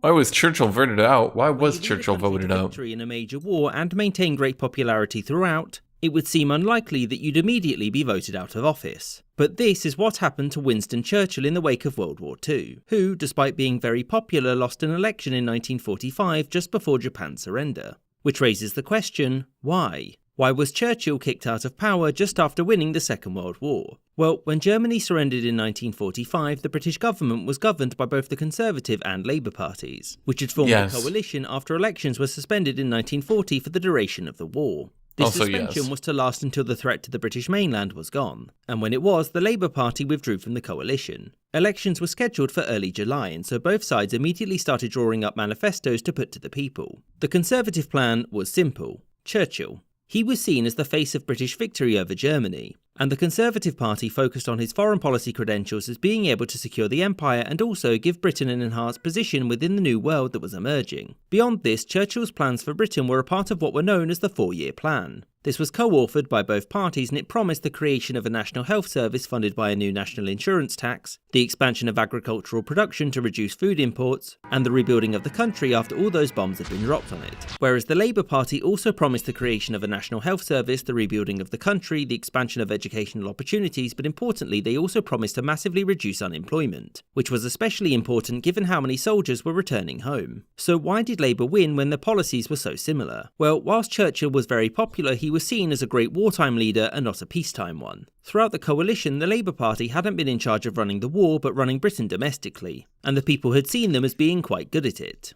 They had also importantly joined the government in 1940, and so they weren't tarnished by the failure of appeasement like the Conservatives were. Also, broadly, the British people wanted radical change. You see, the war kind of sucked, and so people wanted to build a much better system after its end. Many of them felt that Churchill and his colleagues wouldn't do that in the same way that Labour leader Clement Attlee would. Churchill also made the mistake of thinking that the British people hated all things socialist like they had done in the past, since it was no longer associated primarily with revolution and killing monarchs. It was now seen as a vital part of Germany's defeat, and people like Joseph Stalin maintained great popularity in the UK. And as such, when Churchill said that a Labour victory would lead to a new Gestapo in Britain, it hurt his electoral chances. And throughout the campaign, the Conservatives made no attempt to change course, despite polling 20 points behind the Labour Party for the entire thing. So why didn't they change? Well, it was simple. They didn't believe the polls. And when the election was over, Conservative leaders were shocked to find out that not only had they lost, they'd suffered the greatest upset in their party's history. And thus, despite his immense popularity with the British people, Churchill was kicked out of office just after World War II. I hope you enjoyed this episode. I know, Special thanks Kitty. to my patrons, Can you James imagine that? Bissonette, Kelly Moneymaker, Sky Chappelle, Can you imagine that, Portia Kitty? Wall- Kitty? Can you imagine that, Kitty? Kitty?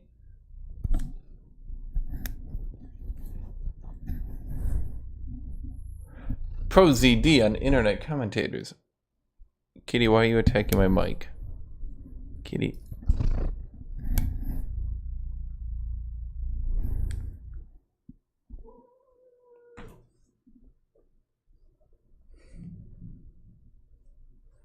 Yeah, so I saw the movie. It was pretty good. Well, I didn't like it.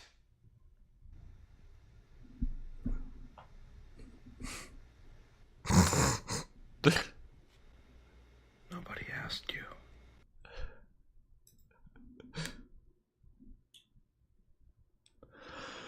Darktide is more than Vermintide with guns? Is it though? Is it, Kitty? Is it, Kitty?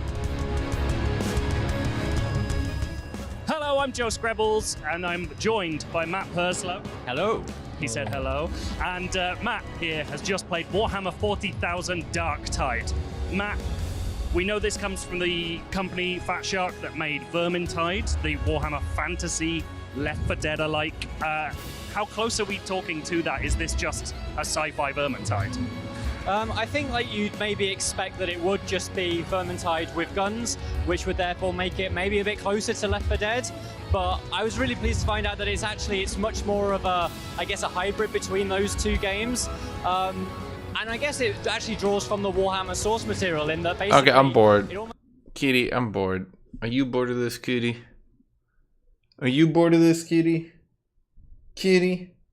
Kitty? Kitty, you look at me. Critter. What are you doing, Kitty? Kitty. Kitty. Kitty. Kitty. Kitty. Kitty. Kitty. Kitty. Kitty.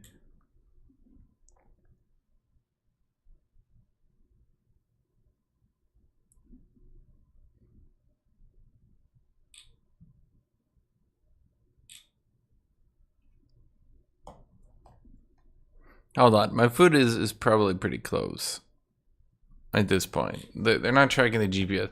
I know, Kitty. I know, kitty cat. Kitty, kitty, kitty, kitty, kitty, kitty cat, cat, kitty, kitty cat, cat, kitty cat, cat, kitty, kitty cat, cat, kitty cat, cat, kitty, kitty cat, kitty cat, cat, kitty cat, kitty, kitty cat, kitty cat, cat, kitty cat. Kitty, what are you doing? Kitty, I can't do anything if you want to be held.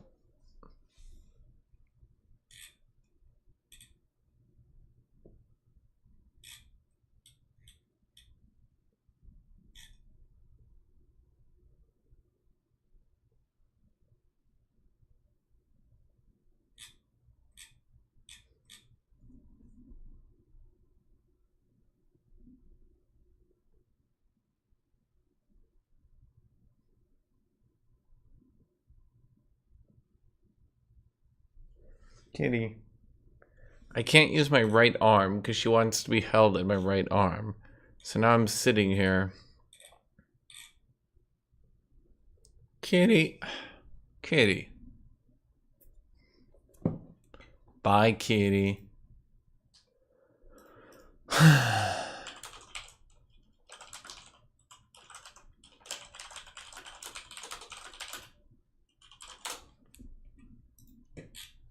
Are we in queue? Technically, but it's more of like a queue to get my food, which I ordered like an hour ago and I thought would be here by now. So now I'm sitting here like,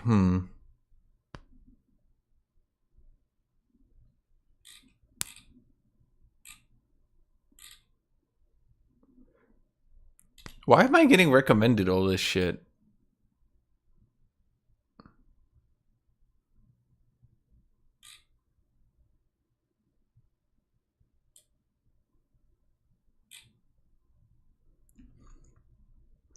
The strongest subclasses for every class in Dungeons and Dragons E. 5e. Our sponsors, our very own. Welcome to our channel where we cover The Let's Artificer. start things off with the Boring. Barbarian. Very clear winner. We have 63.6% giving it to Totem Warrior, with 16.8% going to the Zealot. The other significant slice of the pie does go to the Ancestral Guardian with 7.2%. All the other subclasses really just being a tiny sliver. God, this is of the perfect. pie, most of which not even beating out the not sure option. Now, what's interesting here is when Monty and I were having our discussion, we were at a toss-up between the Zealot... Guys, if you're ever playing Barbarian, you need to go Totem Warrior. Don't go Path of Wild Magic. or the That's for Warrior. dummies. But what I think ends up coming out here is, although the Zealot might be the best Barbarian for dealing damage, a Totem Warrior Barbarian is nearly impossible to kill. Yeah. And we've actually both seen this in our own games, trying our hardest to kill a Totem Warrior who picks the Bear Totem. It's insane. It really can't be stressed enough how I don't play powerful D&D. of a build the Bear Totem Barbarian is. Yeah, now the Zealot can be killed, but they will come back. And they do a little bit more damage, but they also don't get the kind of out of combat utility that you do get a smidgen of with the totem. Who would check tier list for D&D? Even beyond the Bear Totem, 681,000 people. A well-rounded Maybe I character should do is D&D strongest tier overall. lists. We've got great combat applications, but then we also have stuff that Why would a DM go out of their way to kill a player?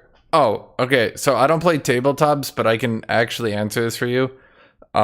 Basically, if the player has min-maxed their character enough to where it's kind of ruining the party, the DM will try to kill that player off because they're kind of ruining things because they're just way stronger than everyone else. utilize outside of combat as well, and this is one of the only barbarian subclasses that even gives us any of that. So I think that really pulls it up to the top. This is an overwhelming majority in this case for the Totem Warrior Barbarian, and I would say probably a lot of the Oh god, my food is far away. Fuck it, let's do some 1v1s. It's like 10 minutes away. Yeah, basically it's always top divs game, password Andre, ANDRE. That's it. Come join.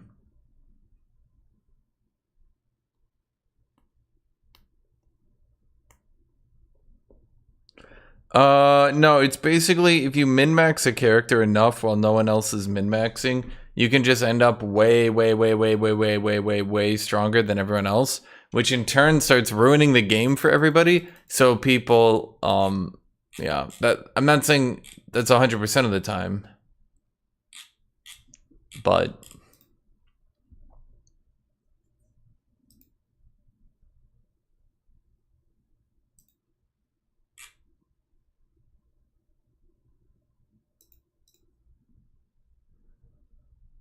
password Andre, ANDRE. How are we struggling with this, guys? I literally sounded it all out.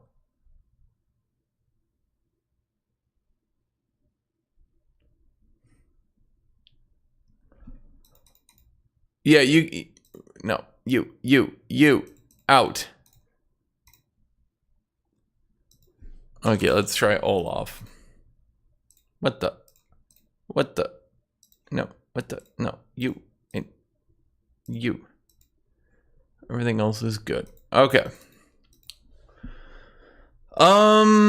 Yeah, basically, if you can kind of hit a rut in a campaign where a character is so min-maxed that they can easily crush everyone, and so, yeah.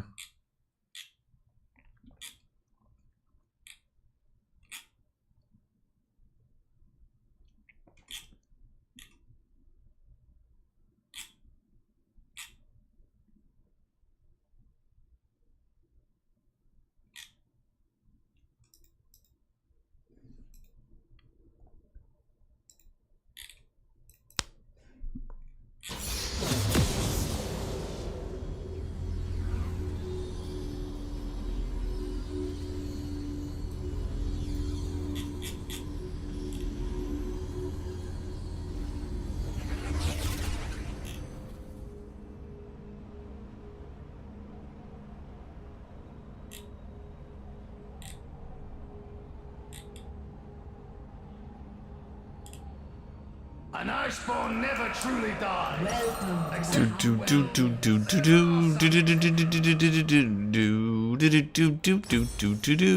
I don't know. I'll just go with these items. What am I fighting?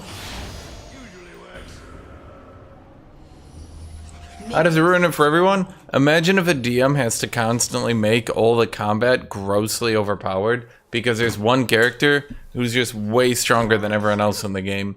Or imagine, like, they send a really powerful creature. They send the turbo dragon of anal fuckery. And then, like, you have one, as they said in that video, you've got a barbarian. You've got a barbarian, and the barbarian can just, you know, trash everyone.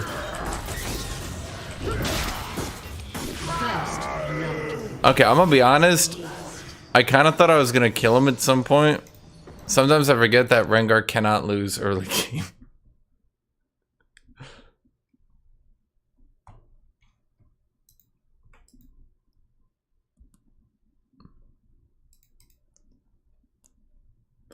Oh, here, listen to more of it then. As we move on to the bards, this one is almost too... That's it? That was the entire barbarian? Huh.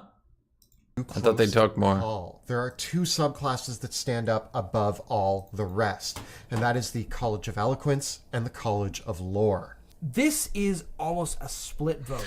I'm gonna be honest with you, I don't really like how they do this though, because they're just asking people, then feeding back the replies. So they're not really like giving their opinion, they're just feeding people back their own opinion, and then they're watching a video on it. You know what I mean? And I don't like it. This week's episode of our show has been sponsored by a tier ranking, and that's the one that we think. I would give them a B. Great, so let's the Barbarian. Now, the Barbarian for me, the only reason why the Barbarian didn't get an S tier is because we're only giving out one S tier. And I think there's one class that beats the Barbarian. That being said, and we'll talk about this later on why it just gets beat a little bit. But let's talk about how good the Barbarian is. Right away, I'm just going to say it's getting an A tier, and it is the highest A tier I can give. Yeah, it's absolutely an A+. The Barbarian, we have seen time and time again. Both of us have ran campaigns with Barbarians in it. And played Barbarians. And played Barbarians, and played alongside Barbarians. And Barbarians don't die. You can try your hardest to kill a Barbarian. When I say try your hardest, I mean we're the DMs and we could just murder them if we wanted to. But if you're playing a fair game, I have seen our friend Josh play a Barbarian. You fighting a dragon with you as the DM. You flew into the air with him in the dragon's mouth while he attacked. You chomped down on him. You dropped him 300 feet into the ground, flew down, pinned him to the ground, breathed fire only on him. And he got up and chopped the dragon's head off. And that was the moment that I was like, oh, Barbarians, eh? And same... Yeah, that's basically it. So if you have a min-maxed Barbarian and you're fighting a dragon and the Barbarian solos the dragon while everyone else is just standing around like and the DM's just like trying to have anything negative happen to this Barbarian, right? Like it can get to the point where the DM's like, oh no, a rock fell on your head and you died. Similar idea. I had a Barbarian playing at my table. We were doing a war against an army of giants, and they were all on a castle wall, slinging spells, firing arrows. And the Barbarian just went, well, I'm sick of throwing axes, hopped off the wall, and charged the giant army, and came out alive, and on top. And the big reason why Barbarians are so survivable in this... Thank you, OKNC. Thank you for joining, my friend. Which is going to give them resistance to bludgeoning, piercing, and slashing damage while the rage is in effect.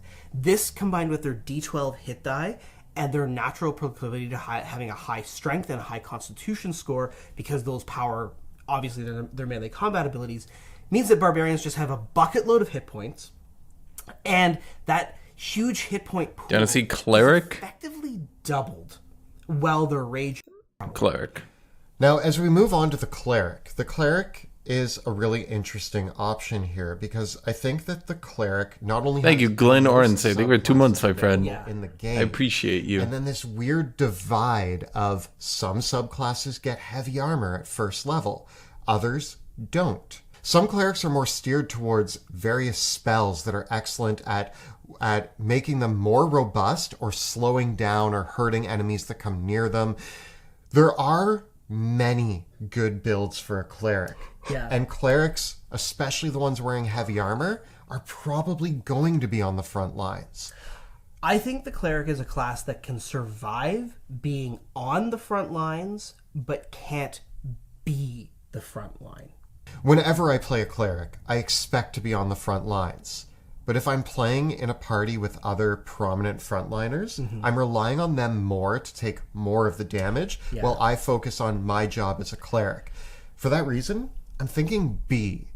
My B ranking is, again, lots of great options here to... You guys want to hear anyone else? B. B. Cleric's a B. B for very bad. Worst class ever. B for bitches.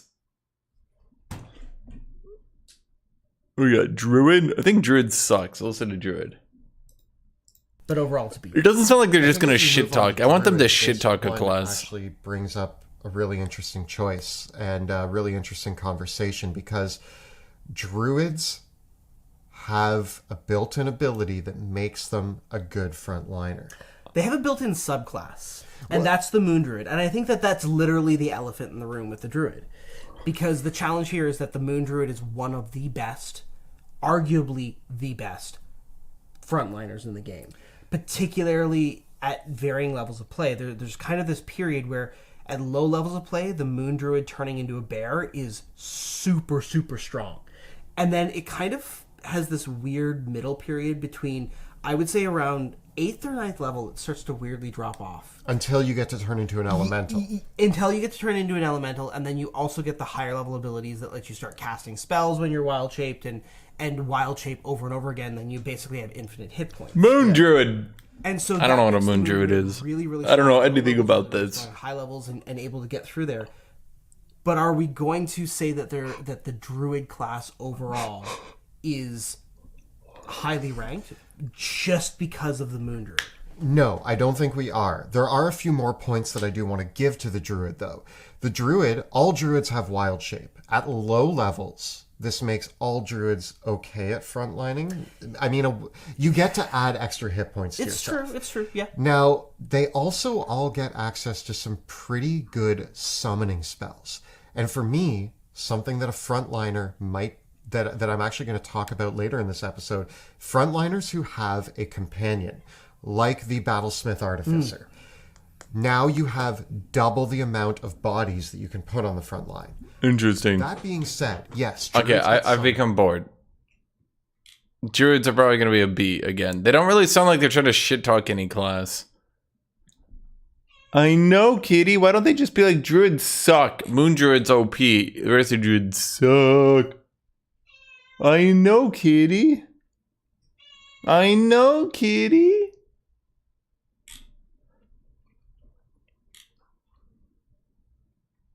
I want them to trash talk a class This like a week's Ranger. episode of our show has been... Oh my god. Paladin, Ranger. Similar conversation for me that we just had about the Druid. When we talk about the Ranger, I gave them a B. Now, my reason for giving them a B is because there are a number of subclass options. That I'm just the smartest motherfucker in the world. Prominent at Sorry, Chad, just too smart. Standing up on the front lines. I'm thinking now we have the Drake Warden. We have the Beastmaster. I think that there's even options for Swarm Keepers and Gloomstalkers to possibly armor themselves up, grab their blades, stand on the front lines, and kind of mitigate damage. Druid gun B, Interesting not Ranger. ways. But again, we fall into the Oh my conversation god. of whether classes are Okay. great. I love them all. These conversations, the caveat that we have to be is that in your actual play experience, cautiously... And my scorecard for frontliners in... The caveat... Okay, this is a frontliner. They're ranking frontliners.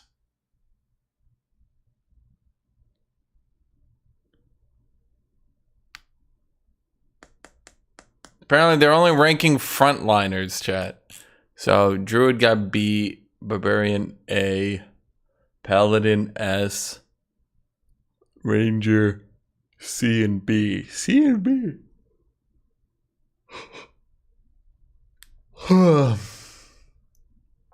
Everyone knew that Paladin was going to be S tier. I knew that too.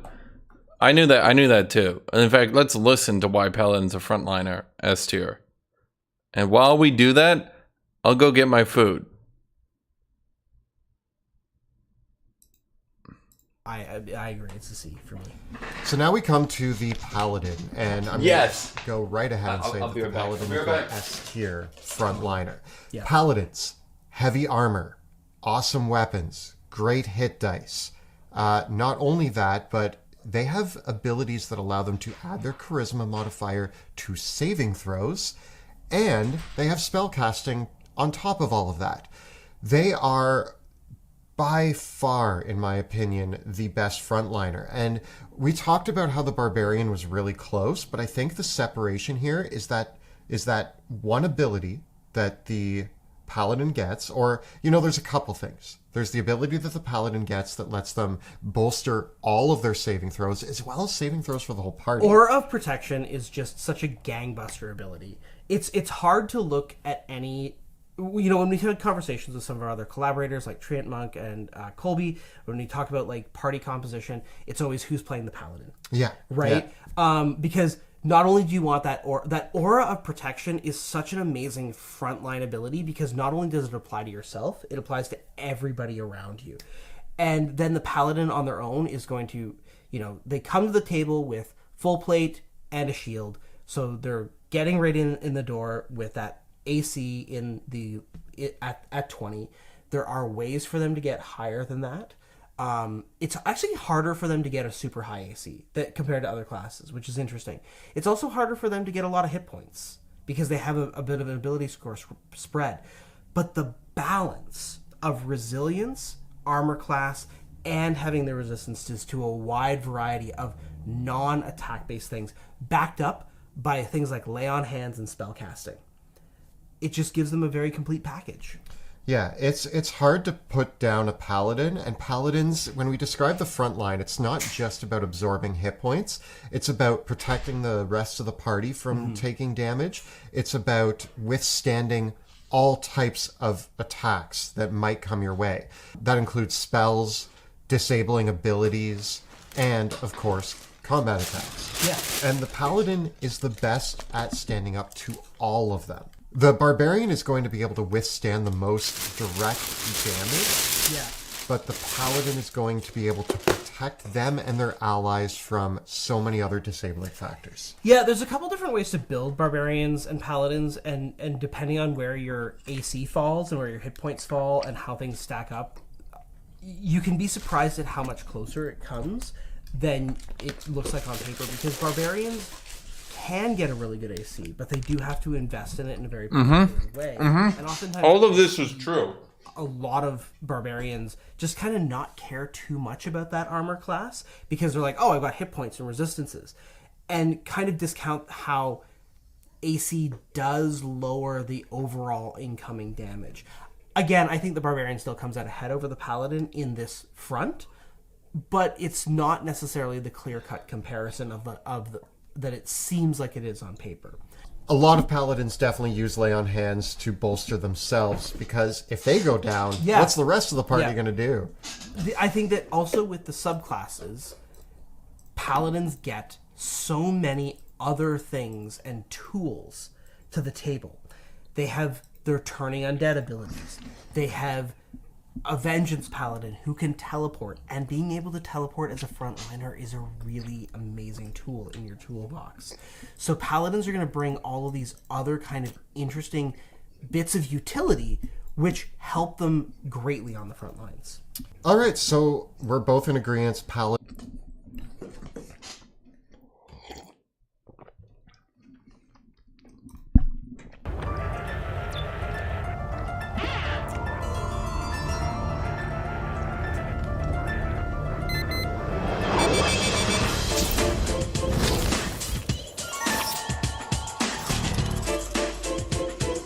With Halloween right around the corner, I figured now would be a good time to talk about a game that I've wanted to for a long time now. Duskers is a neat little game, and I still haven't played anything else quite like it. It is light in the story, so I figured this would be a good follow-up from the last round. The premise this time looks to be pretty simple, so let's get into it. Duskers takes place at an unknown point in the far future. All of humanity, except for yourself, has vanished. You've woken up alone aboard your own spaceship with only a few drones to keep you company. Your goal is to use these to explore human derelicts across the universe and find out where the human race has vanished to. There are some interesting bits here, but nothing I'll get too far into. It's the gameplay that makes it worth talking about, and how it presents itself, and those two really go hand in hand. Because Duskers doesn't just look like DOS, Duskers can play like DOS. Now that does sound like some kind of torture at first, but there is a lot of fun and tension behind this very simple interface. So here's how it works. You get a brief tutorial explaining the basics of drone control. You've got your main screen, which shows the overhead map of the derelict, but you can also switch to individual drone cameras and control them with your arrow keys. No matter what, you have access to your command prompt at all times. Typing something like A3 will open or close airlock 3. D1 would open door 1, a command like gather would have your drone collect all resources in a room, and all of these commands will try to autofill as you type them. What a drone can do besides navigation is based on the equipment you give it, meaning that each only has a few actions it can do. So no, Duskers isn't a programming game, thank God.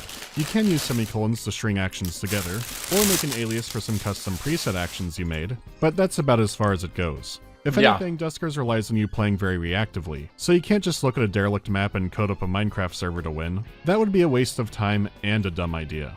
Your drones are there to collect what information and resources they can, and then move on. You don't have to explore every room of a derelict, nor should you. The humans may be gone, but you are rarely alone aboard their ships. You try to find what you can and last as long as possible until you're either wiped out or you're stuck. Then you can reset your run and try again. It also looks like the resets happen inside the plot of the game. Duskers is a roguelike, but you don't start completely from scratch. Any missions or objectives related to the story will be right where you had them. You'll just be back to your old ship and a different fleet of starting drones. The universe itself is randomized, so no exploration lost there. That's the simple overview of it. Because all that on its own sounds like it could still be a simple educational game. Duskers sets out to be a horror game. Having your game's horror be effective can already be challenging, and in this case, it's even harder when your game looks like the system I used to order tile in back in retail. But I've seen some people call this the scariest game they've played. Now, I would not say this is the scariest game I've played, not by a long shot, but I could see this game being pretty hellish to someone with high anxiety. So let me show you a bit of Duskers gameplay.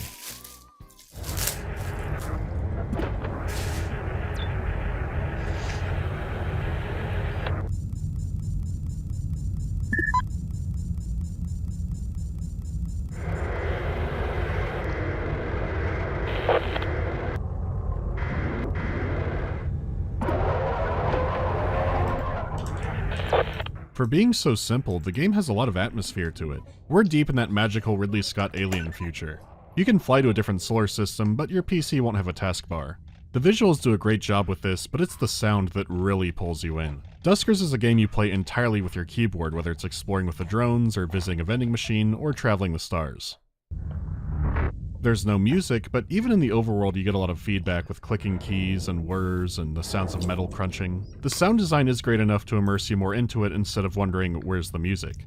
But even before you're playing with robots, it's emphasizing that the sound is worth paying attention to. It's also pumping in some hissy white noise, so it's never always completely silent. When you're on the ship, every beep and ring is feeding you information. Whether you press on or not is always up to you. This is also a double-edged sword because you have to decide when things look too dangerous to continue. Sound can warn of a danger long before your command prompt spits it up.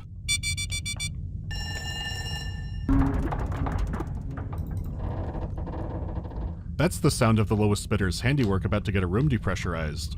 You don't have exact details and forecasts from the computer yet, but you now know of a likely upcoming problem. All your decisions are based on limited information. On a good day, your drone cameras are flickery and unclear, but without proper maintenance, their feeds can get glitchier, or cut out entirely for a bit. No matter how careful you are, you'll eventually have to take risks and push into the unknown. The game really plays with how much information it'll directly give you when you desperately want that. Maybe you do hear an enemy, but can you tell what room they're actually in? Maybe I vented them into space. Maybe not. You have in-game tools to help succeed, but your actual senses are always helpful. It's also hard to directly see the threats. And some of them move extremely fast. Everything from the chunky sound to the shaky visuals helps build tension. You can gather enough sure thing information to have a risk-free venture into many derelicts. But as the game goes on, riskier moves become more appealing. Or situations can change, like you kill an enemy, but now their body's stopping a door from closing. So you're managing your drones, watching the command prompt and sweeping the ship, but you're also listening like a sonar operator for anything else that could be going wrong. The atmosphere keeps the pressure up on you. You can't see as well or as far as any of your enemies, and any sound you hear is through your drone's feed, muffled and distant. This also complements the whole theme of the game in that you're playing a salvager. Interesting.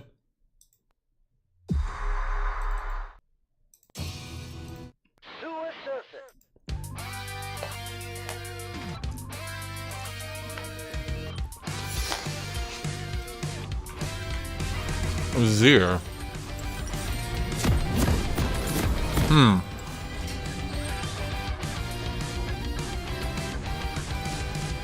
might of Lockfall approaches. Really?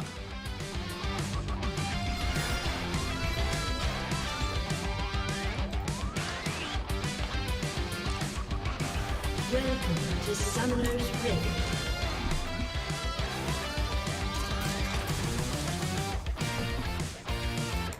To action! 30 seconds until minions spawn. They're probably swapping, right? Yasuo should do good into Olaf.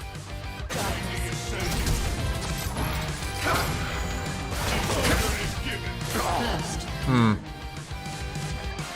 That's not good.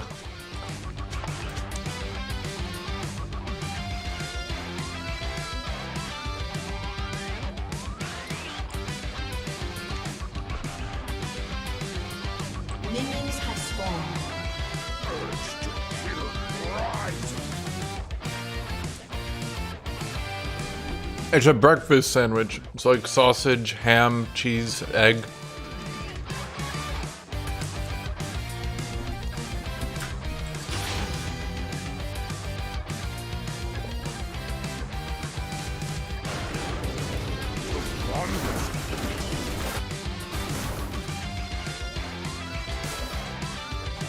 Nope, it's your top. Annoying.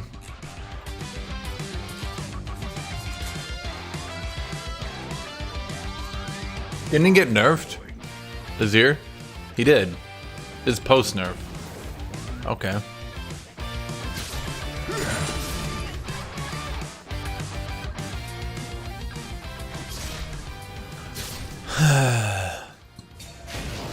Obliteration.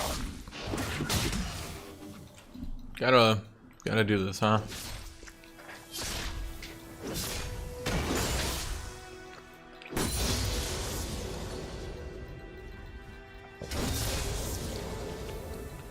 The might of Lockfall approaches.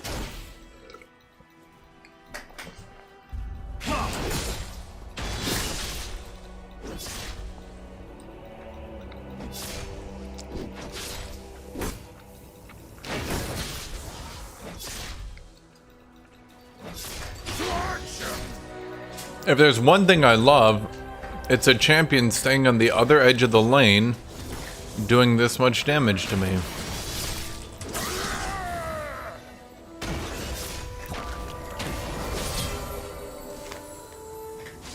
An ally has been slain.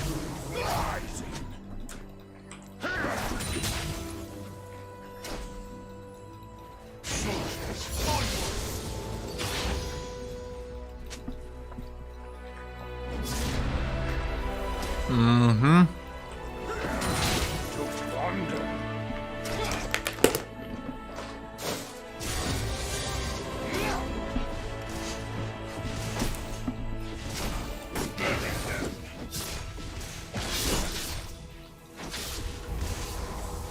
I'm going.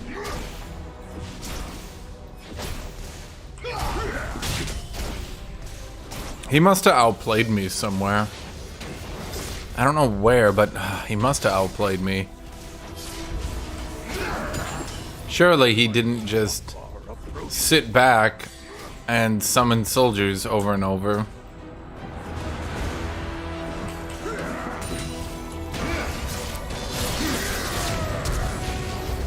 Oh, well. You have been slain.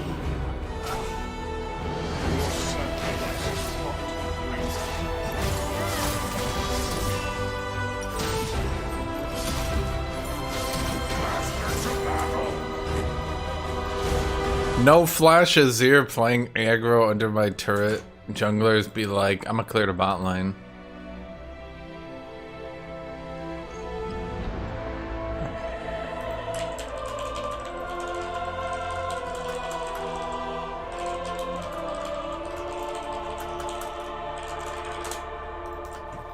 My axe is thirsty.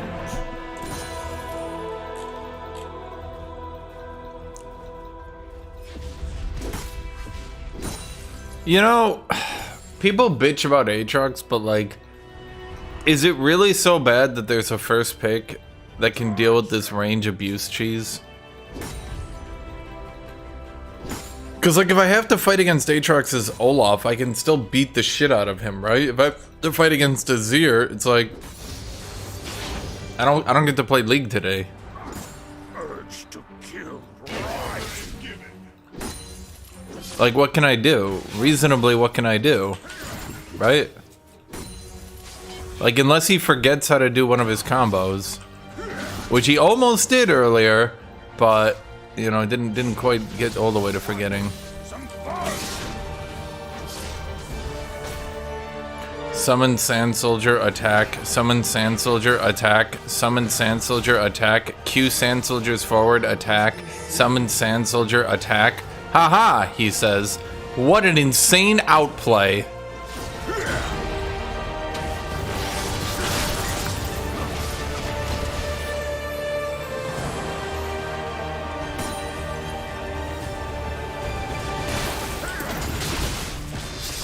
Why are you not shooting him, dude? He has no flash. None shall ever question the power of Shurima.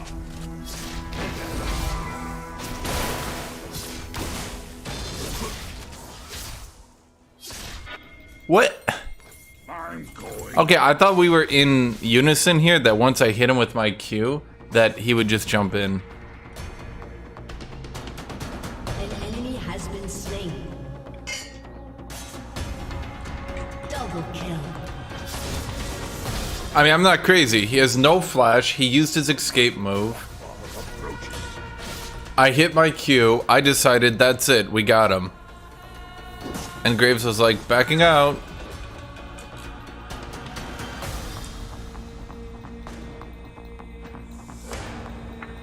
If they really want to balance Azir, they need to rework him entirely. He shouldn't just be Kale, except hard to play. Things like his Sand Soldiers should only have like 400 range from him. But even that would just leave him hard to play. They just need to totally rework him. I don't know a better way to do it. It's literally just, once you get it down, it's summon Sand Soldier, attack. Summon Sand Soldier, attack. Summon Sand Soldier, attack. Q Sand Soldiers forward, attack. Summon Sand Soldier, attack. Your opponent can't outplay it. There's nothing to do. As a pure melee champion like Olaf, I cannot do anything about it.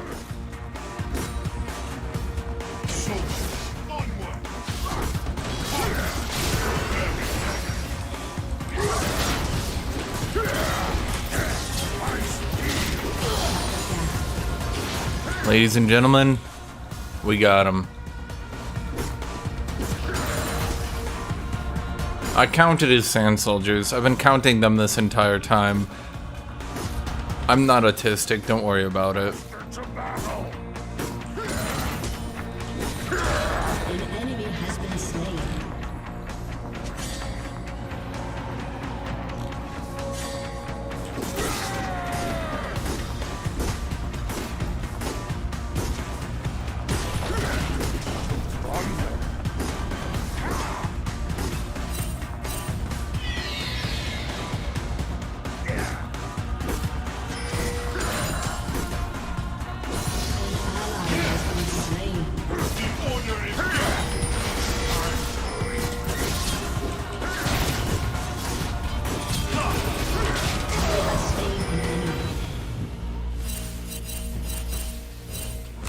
Enemy killing. Counting Sand Soldiers. Oh, really? Counting Sand Soldiers, he can stack 2 and he uses 1 to attack. The might of Lokfar approaches.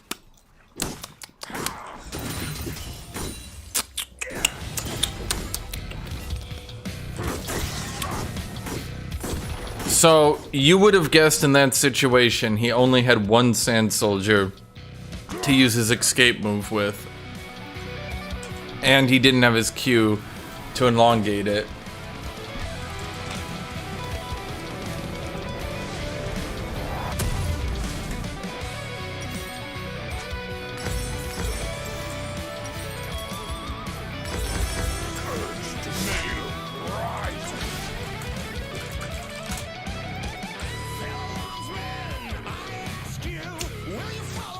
Yeah, that's exactly what I meant. Okay. Go do it then, dude.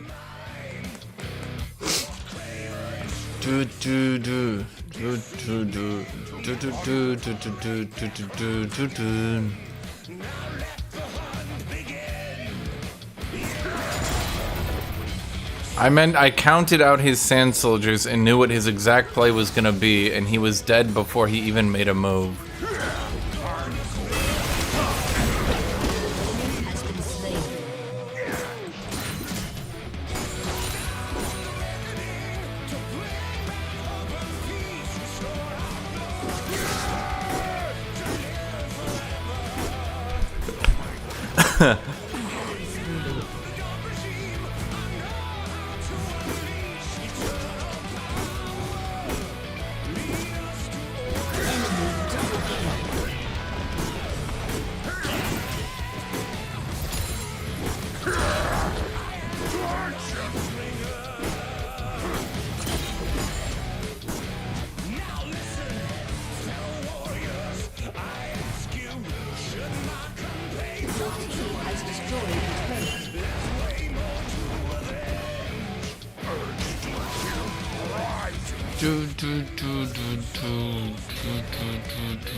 That's not what I wanted. We want you. Yeah, okay, we do want you. Fair enough. Okay. I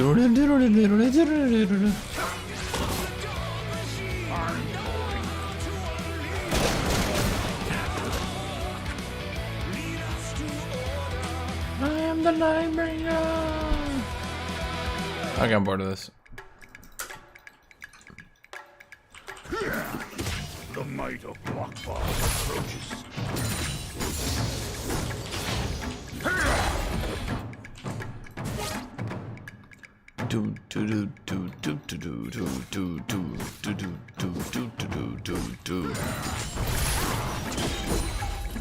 An enemy has been slain.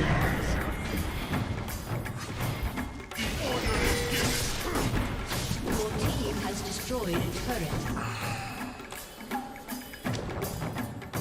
An enemy has been slain.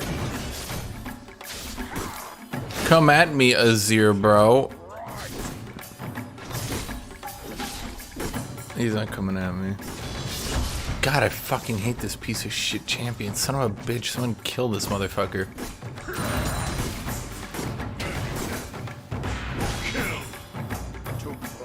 Too good, too good, too good for you. I am too good for you. I am so good that I am too good for you.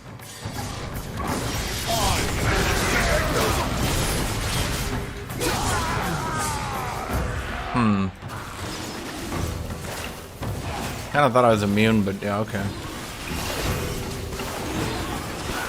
Do Sand Soldiers' attacks count as AAs? No. They each count as their own individual spell.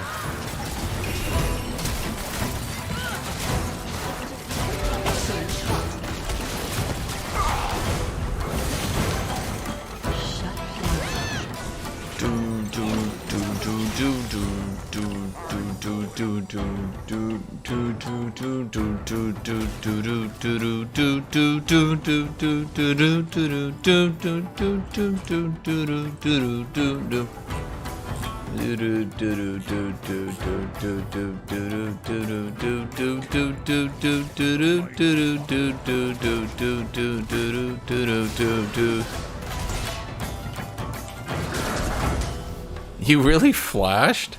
But in what world?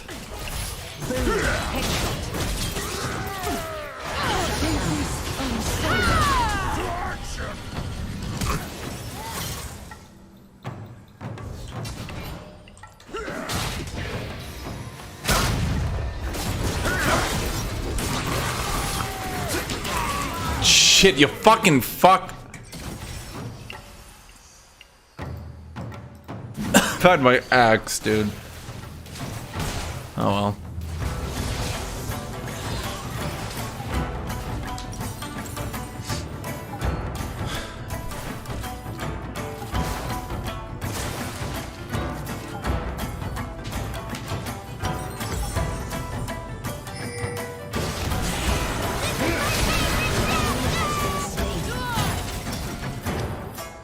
I mean, if their team just keeps committing all these resources to me, we're gonna win. I mean, I'll outscale Azir. I'm pretty high tier, I think. Azir's kind of a shitty shit, you know what I mean?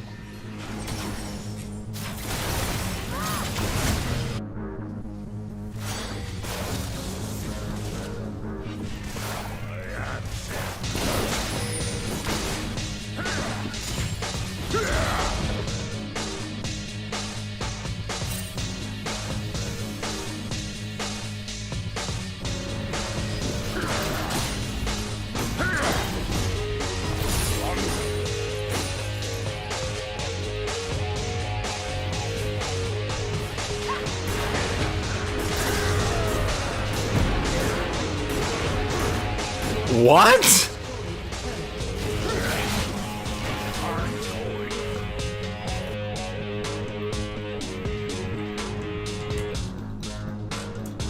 What?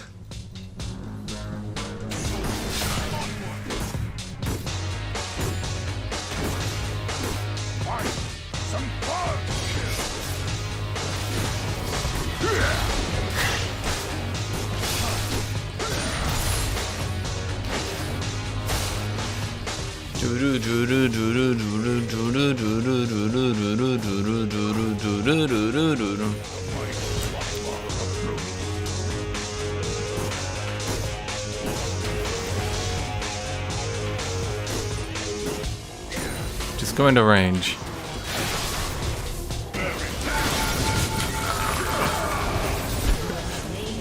The alarm, Azir. It wasn't for me.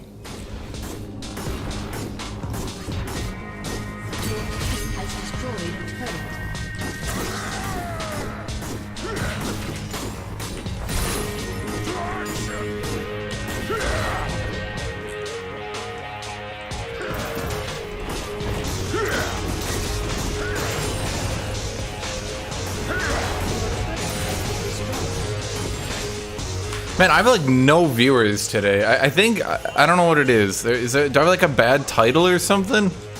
What is going on with that? Are you guys just over Olaf?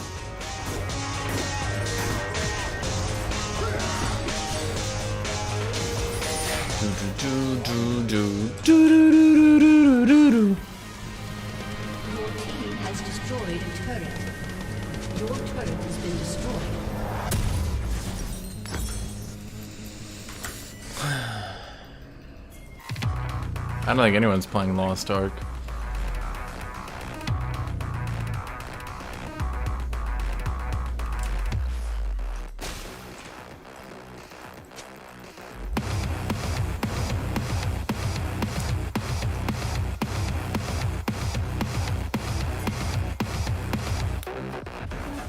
No, I don't think it's because a huge population is in mourning because of the Queen. I don't believe so.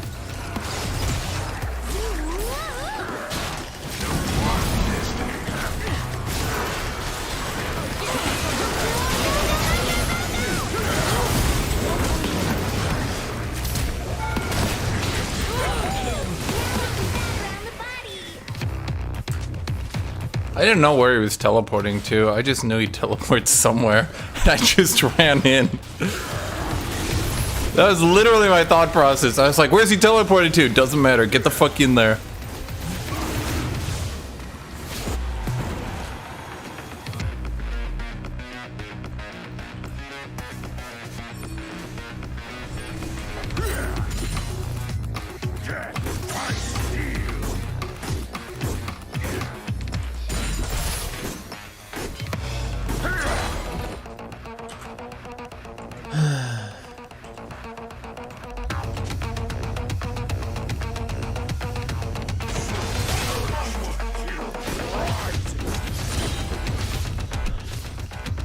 Is there that item's not right?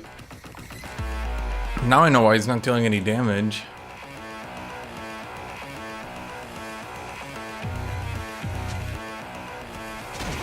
Okay, just walk up.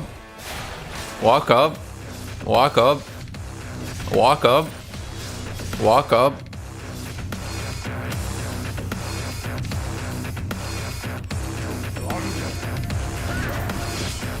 Shit.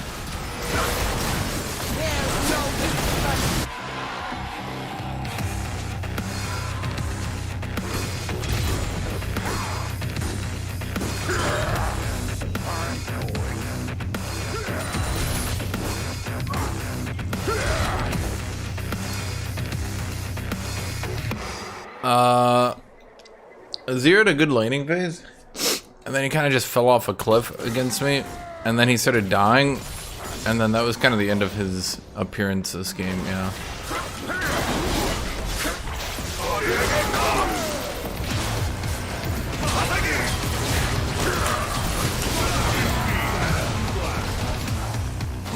I don't know, man.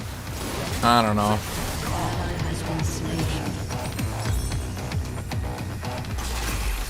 I was trying to do a thing and I just didn't have the damage to do a thing. If I had Trinity, I could have done it.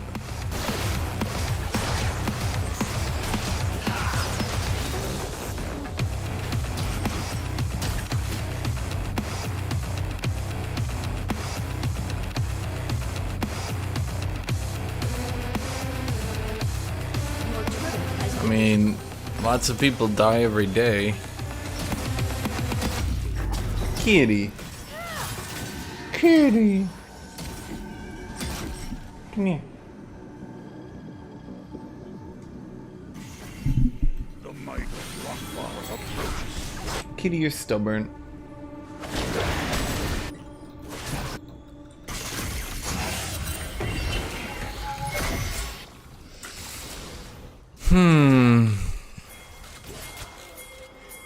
To action!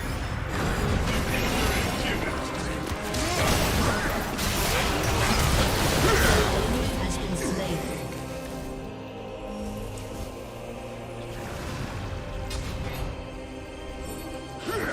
Urged to kill right.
Okay, but can we use that? Enemy double kill.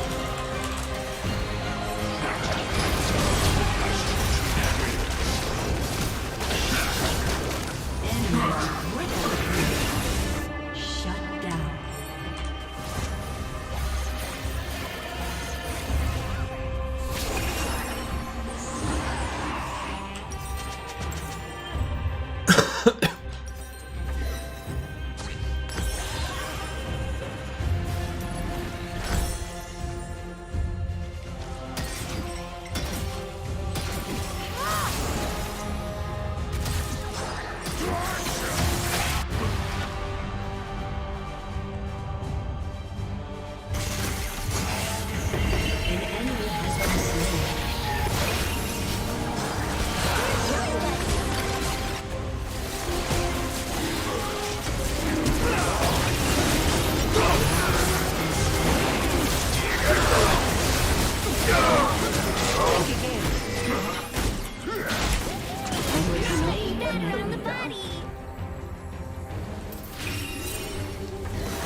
Graves, are you fucking serious?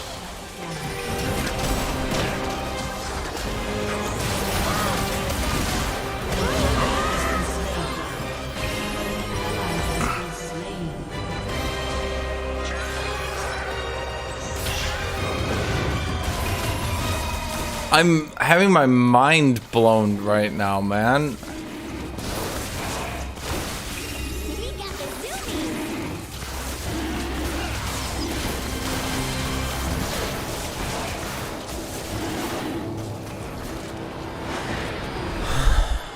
Just shoot her, man.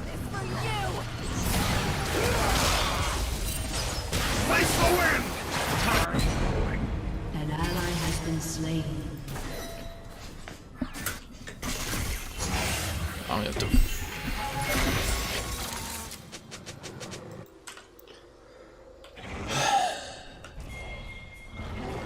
The might of Lockbar approaches.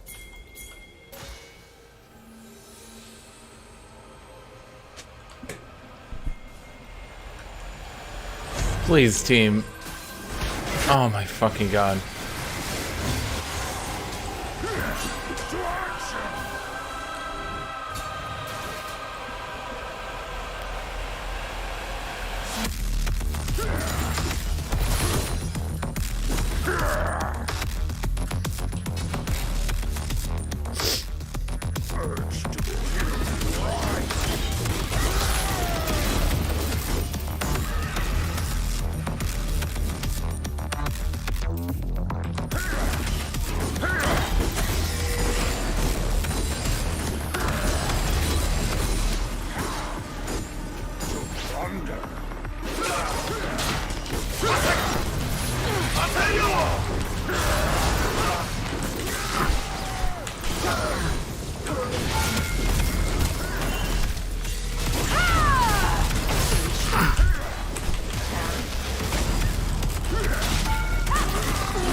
I'm just going. I'm just going.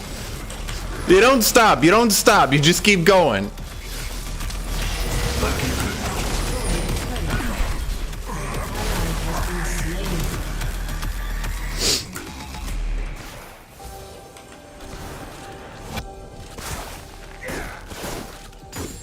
Your team has destroyed a turret.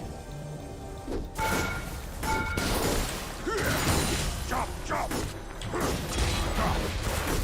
An ally has been slain. Your team has destroyed a turret. Shut down.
Okay.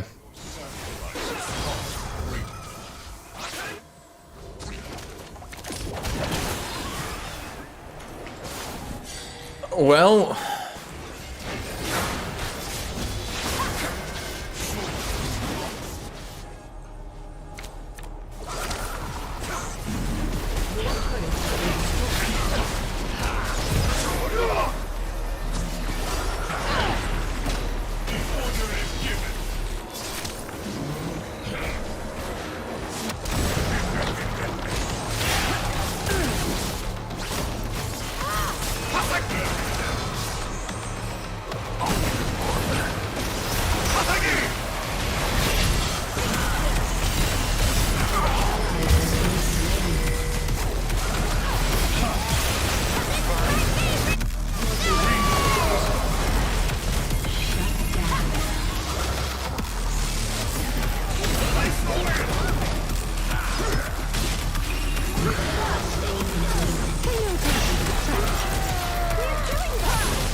Ah, 420.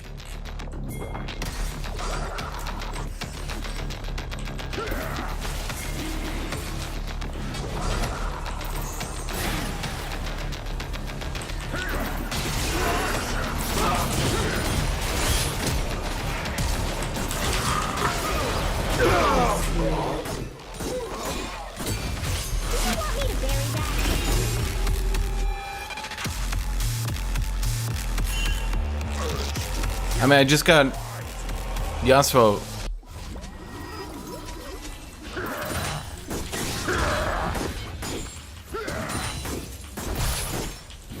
Unfortunately, my brain is telling me I just killed Yasuo, and therefore we should...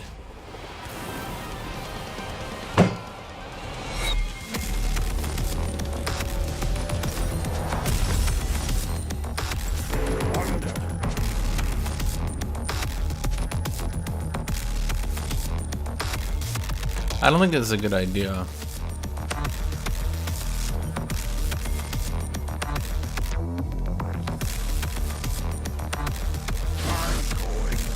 Yeah, it's a lot of ability haste.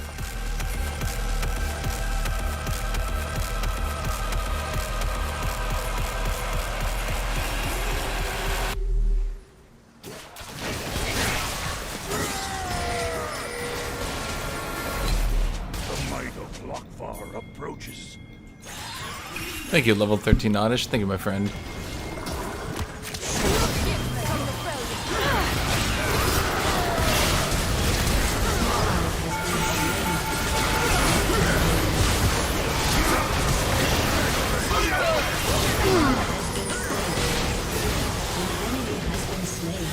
I didn't know when he hourglassed. I had to straight guess that.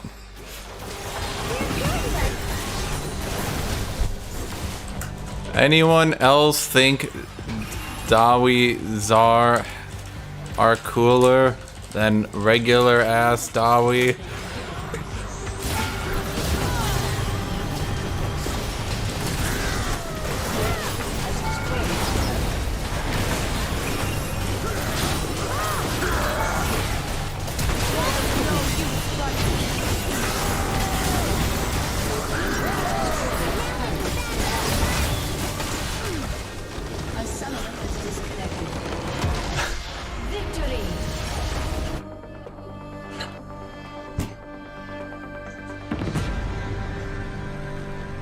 Ew, I still had coffee in this cup. Not a lot, a little.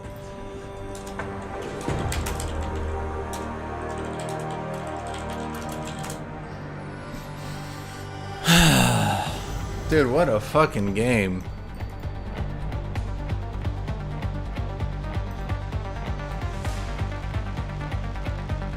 Yes, this is what it felt like. Not gonna lie.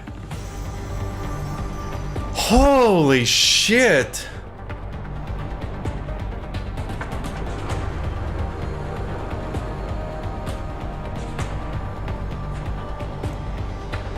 He actually was on a bot account. I can't believe it.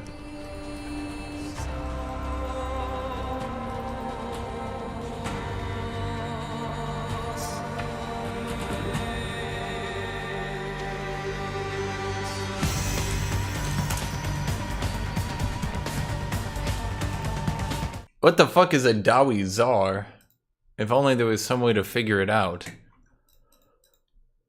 Dawi...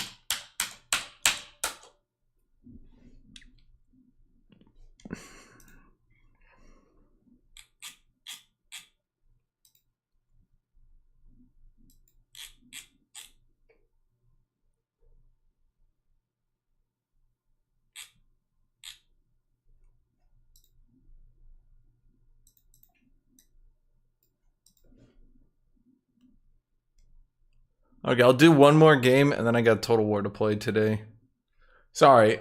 I mean, I did give you guys like 6 hours of League. It's just nobody showed up to watch today for some reason. I don't know why.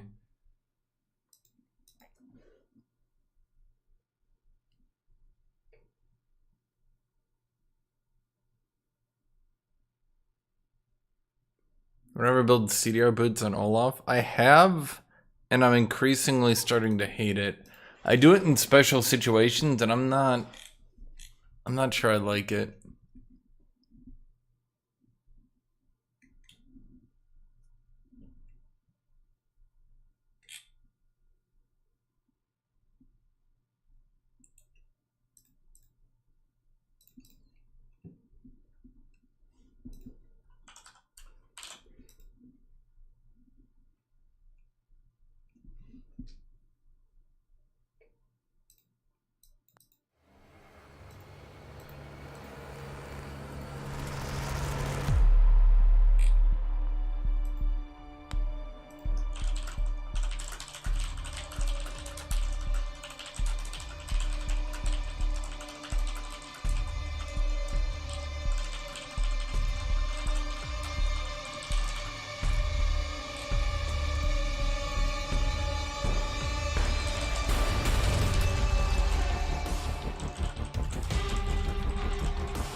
Time to play the most badass character in all of League of Legends. That's right, chat.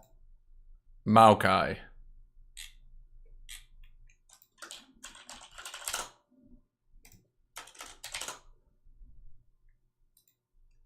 Welcome back. Whoops.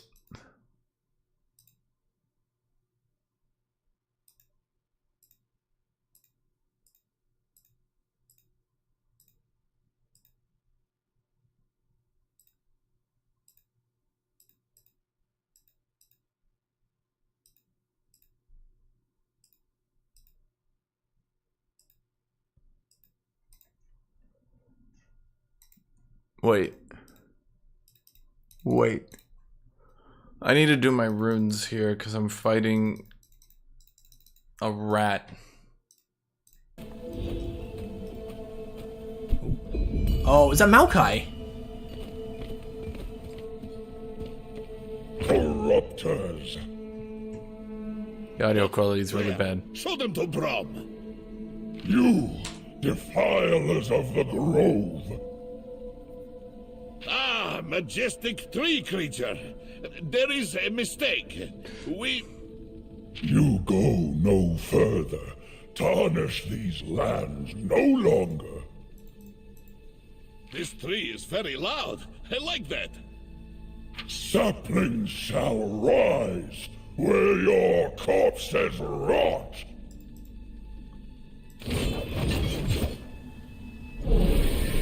Man, Maokai's a lot bigger than I thought. That's funny, I just mentioned Maokai and then there he is as a boss. Oh, this is sweet. That's exactly what I wanted. Alright, so we're definitely going to just start things off with this. Got 3,000. Oh, we need to turn the speed down. There we go. 3,000 HP. Okay, so we're going to go Tentacle Smash 100%. Start building up these tentacles. And then we're going to Love Tap. Anyway. Set my spirits, my home laid to waste. Call me twisted.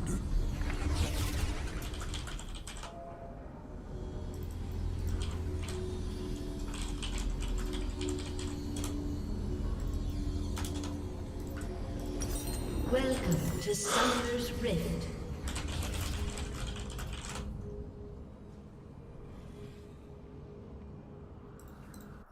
"30 seconds until minions spawn." Darkness corrupts the land.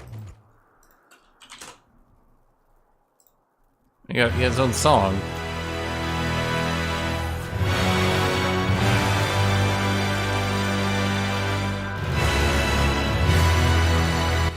Dude, I just fucking love Maokai in that game because he randomly just one-shot everyone with his ultimate.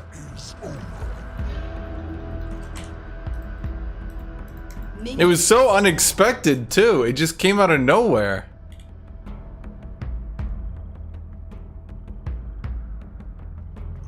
I was just like playing through it. I'm like, oh, it's Maokai. And like, he's really tanky and he heals. And you're like, that's not so bad though. You start chewing through him, but then you realize that you're actually on a timer and you have to burn through him until he ults, and you have to prepare for his ults, because if you don't, he just one-shots your entire party.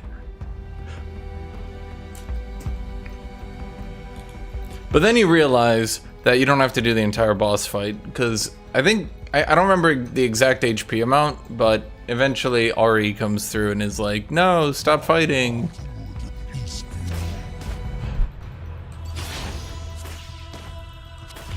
Oops.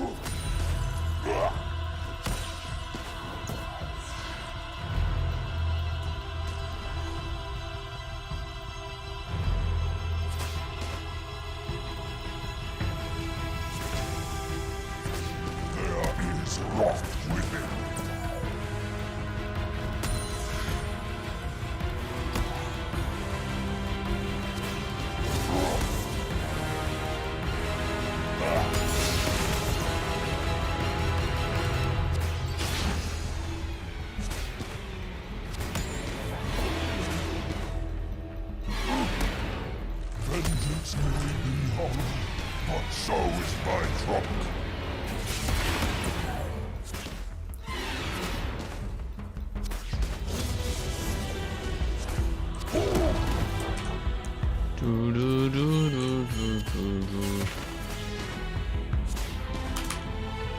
First blood. I once had peace. It is better to have purpose.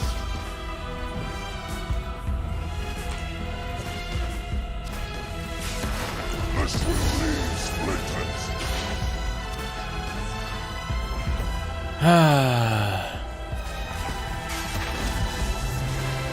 Trees have learned violence. I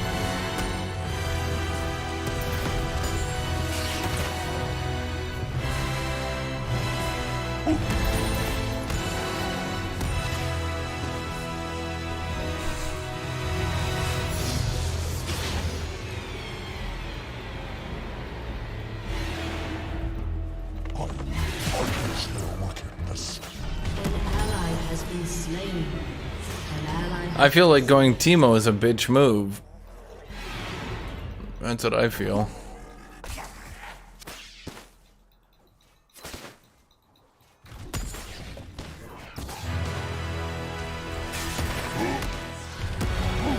ally has been slain.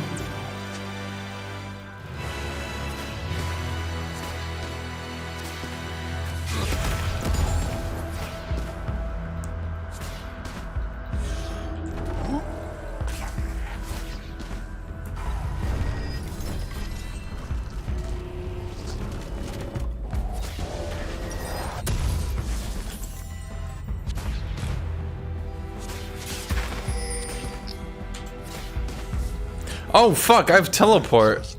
I don't have teleport, I have ghost. Wait a minute. Oops. People overvalue Graspy and Dying. It's like, oh no, you're not gonna proc Graspy and Dying 10 times during the laning phase. You'll have 50 less health. Everyone's like, ah, no, it's useless now.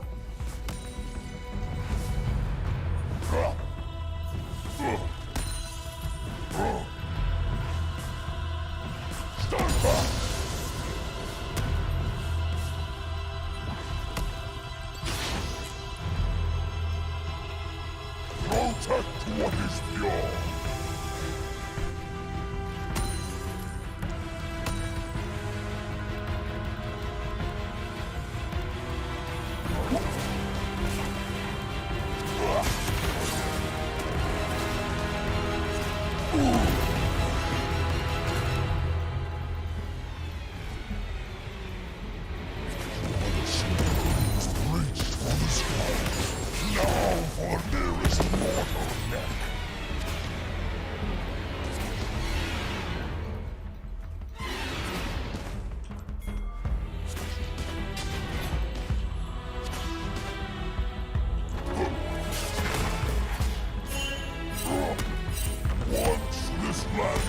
solitude.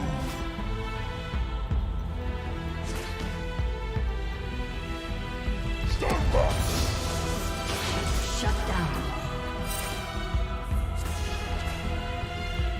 Ally has been slain. Enemy double kill. How did that get off? Do do do do do do do do.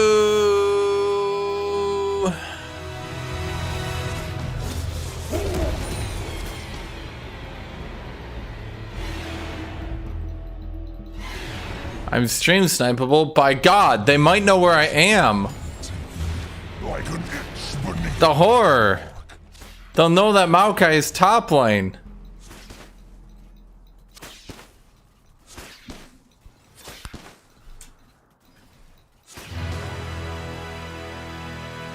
And with a team this good, you wouldn't want to get stream sniped. I will end this misuse of magic. An enemy has been slain.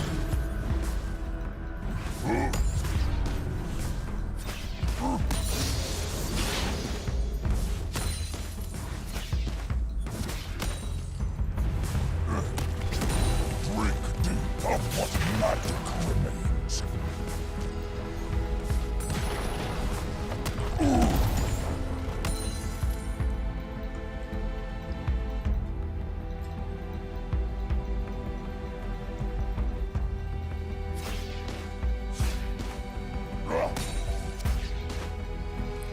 Boy, I sure do enjoy coin flipping who has a better bot.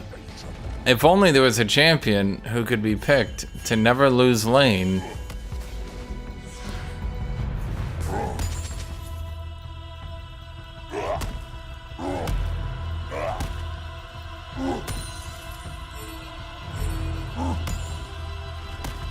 Torment at your peril.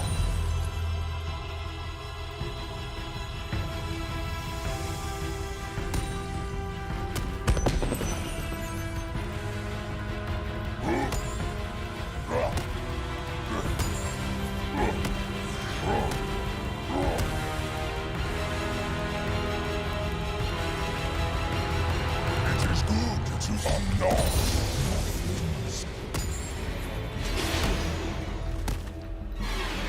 This will leave splinters.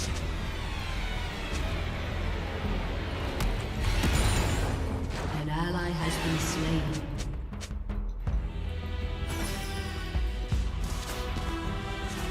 There is beauty. An ally has been slain.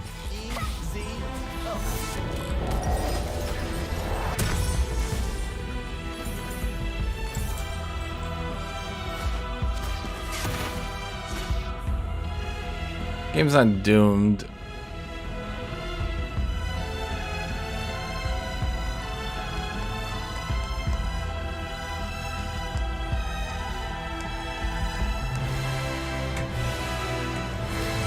Trample life. I will trample them. Did this dude seriously decide to go Merc Treads?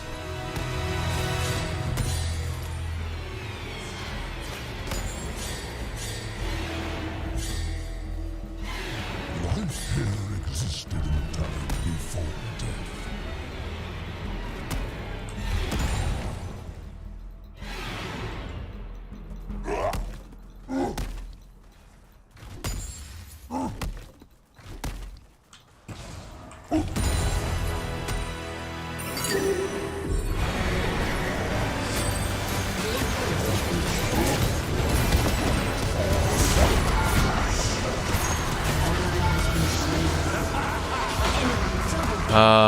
How though?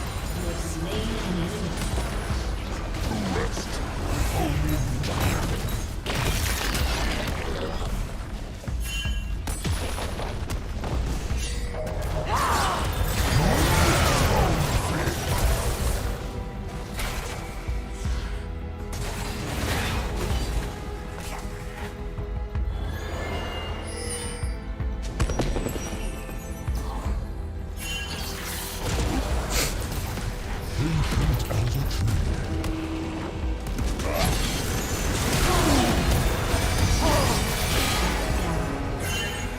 An ally has been slain.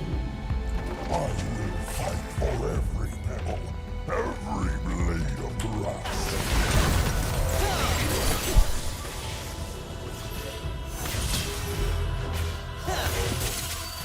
An enemy has been I was about to say, if he loses that, I'm gonna lose it. Burn through the mist.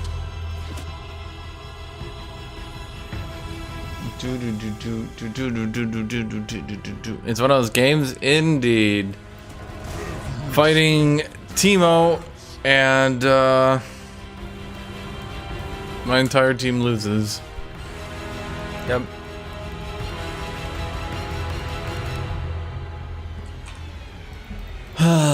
Isn't it fun though? You get to experience the great joy that is automatically losing your lane.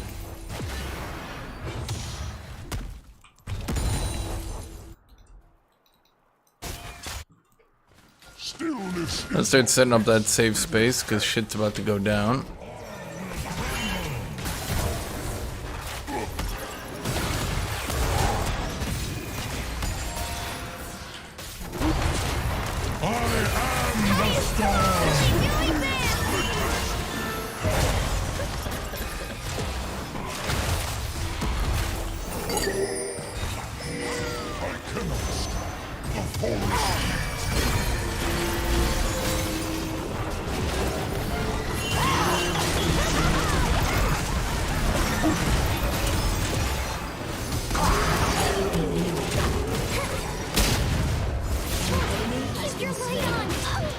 An ally has been slain. Does he have Sunfire? No, he doesn't. I might be able to brute force him out of this one. It has been destroyed.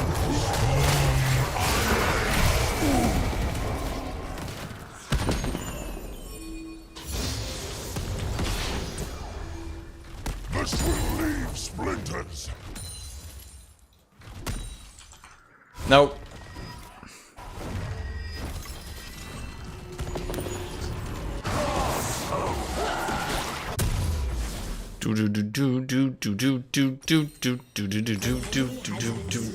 It's my every move, yet I resist.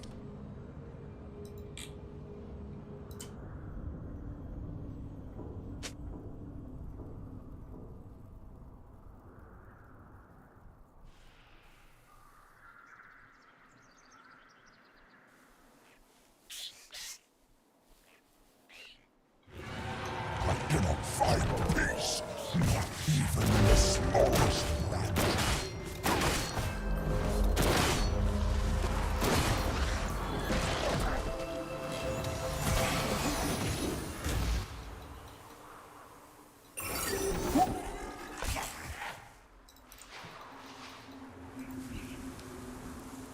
Flee into the forest? I am the forest. Marvel at that!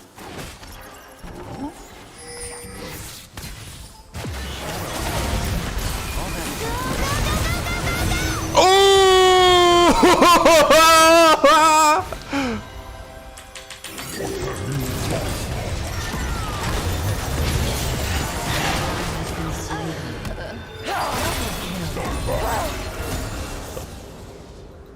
Oh, I thought we were playing!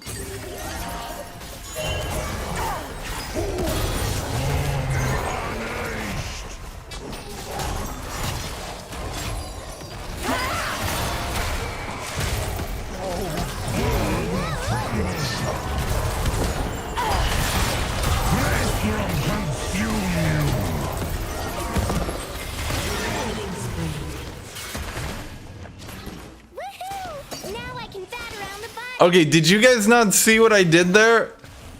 Come on. Come on.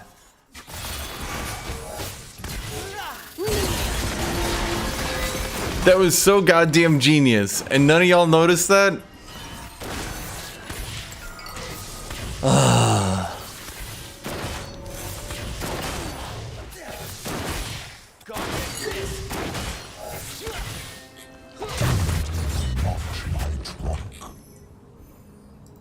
Enemy rampage.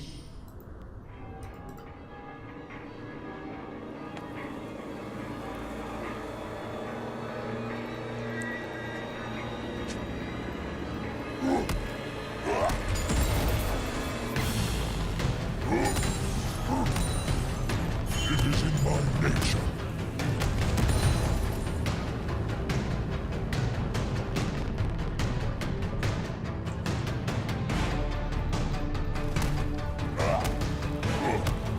Your turret has been destroyed.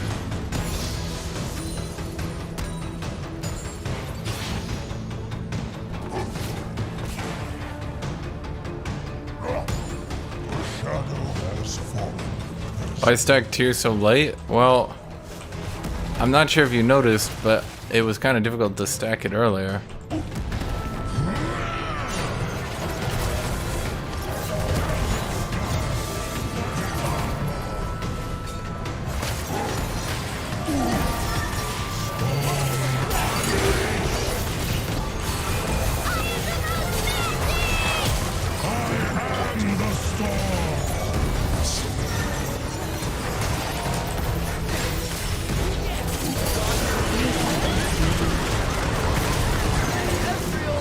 Okay, but like, no one could help me there?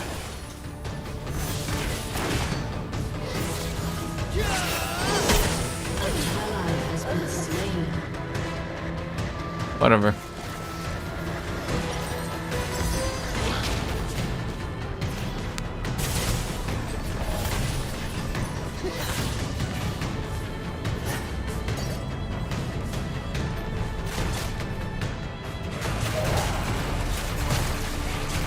That was like one of the longest chases I've ever seen in my life, and no one helped me there?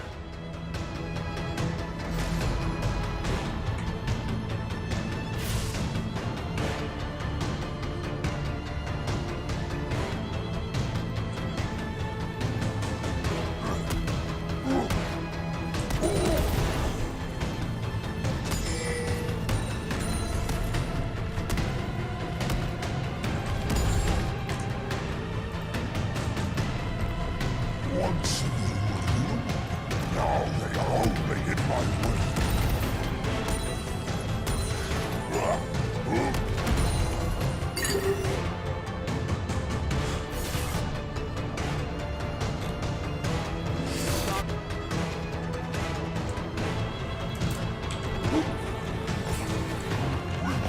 An ally has been slain.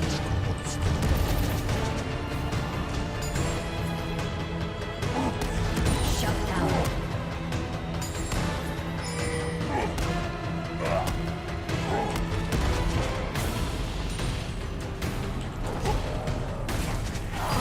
Enemy killing spree.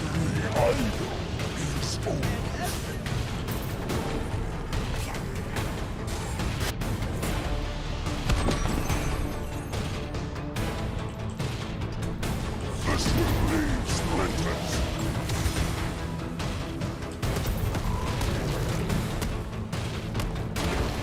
Stand back.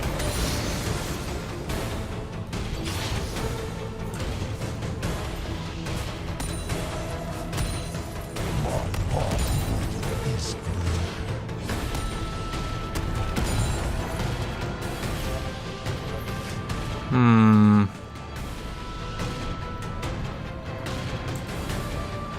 Okay, its auto attack sounds soft. I wonder why that is.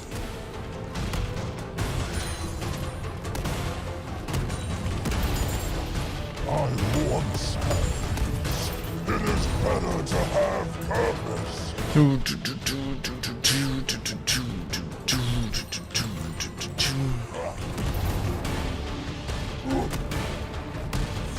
This will leave splinters.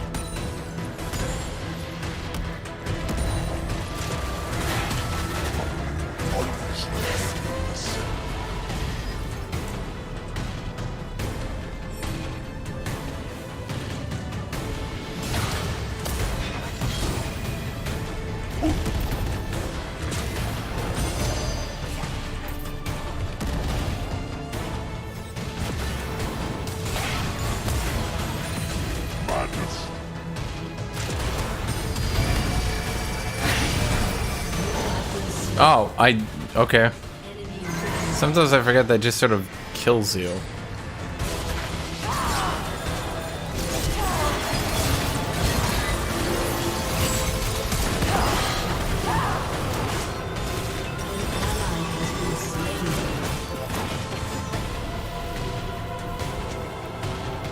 Yeah, the little autos that go... Those are actually huge damage autos meant for carrying in the late game.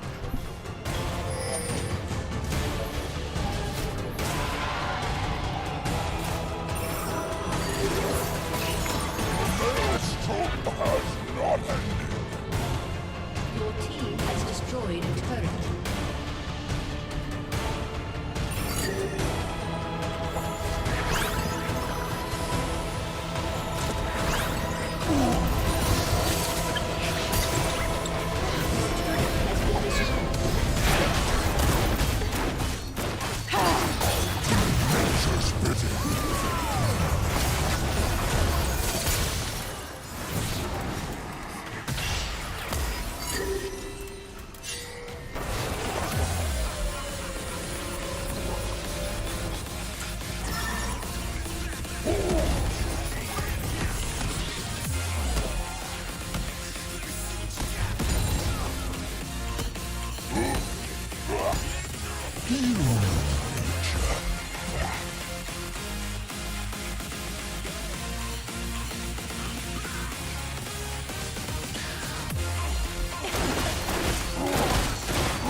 Enough damage on my team?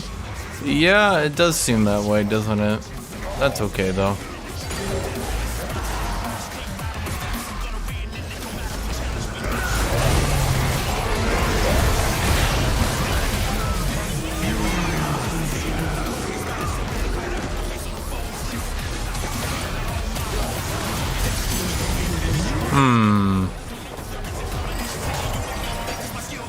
Can we surrender yet? I'm just asking for a friend.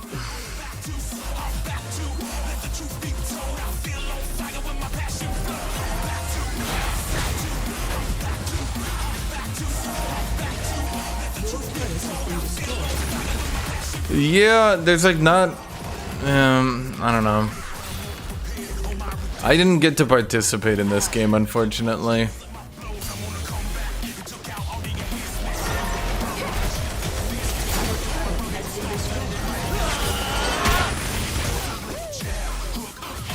Who was that aiming at? By the time I got out of my Teemo lane to do anything, the game had already kind of ended.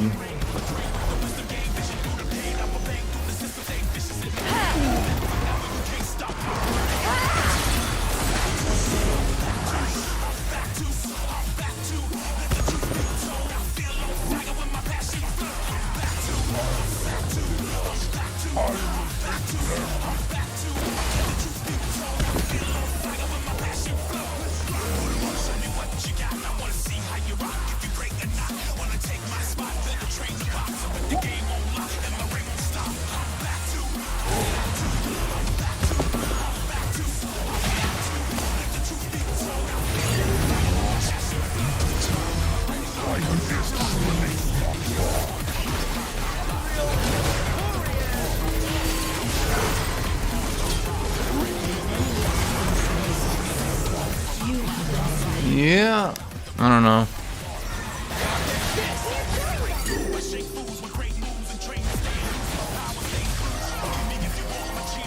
I mean, you guys don't want to surrender, but they're about to Dragon Soul us with the better scaling team, huh?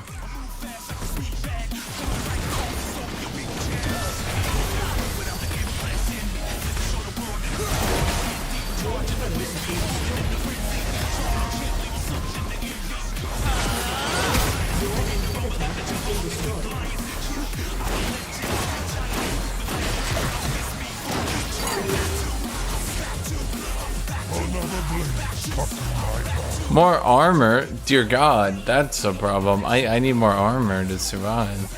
So say it the chat.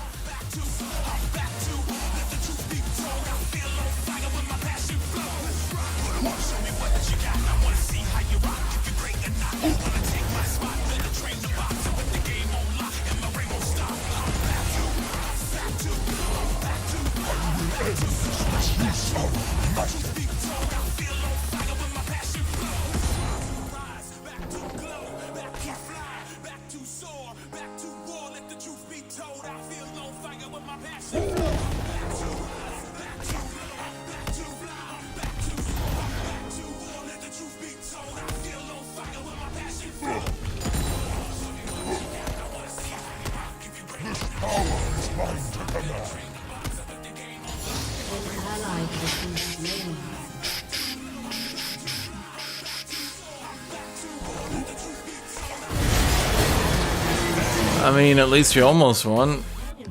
No, we didn't. Well, there was a brief moment I think we could have won, sure. I think there was a brief moment I could have won, but yeah, I mean, I automatically lose lane to Teemo. Team fight started, I did pretty good, and then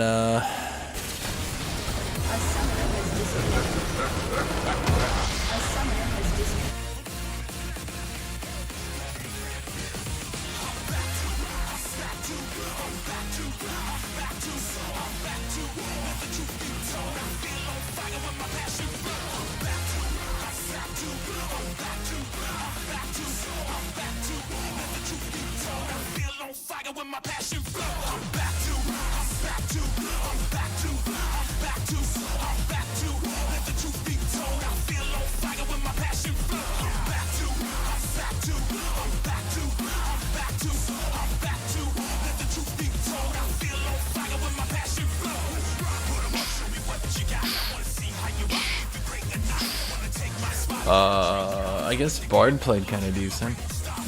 Do I believe in winners and losers queue? Nah, dude. I believe that you just randomly get games like that. Dude, I fucking lost LP today and I've had some of the best games of my life. Holy fuck. Diamond 1 is a fucking black hole, I swear to God.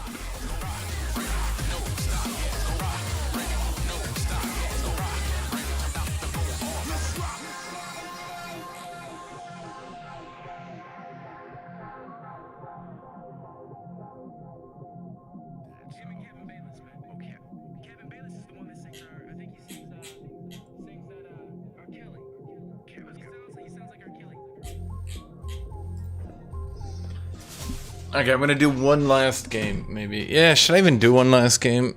Ugh. Maybe I end on a horrible loss. Do you think that'll be better? I think that's better.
Dude, there's nothing I could do in that game. That's the worst part. Like, I just have to fight a Teemo top, which is bad and frustrating enough.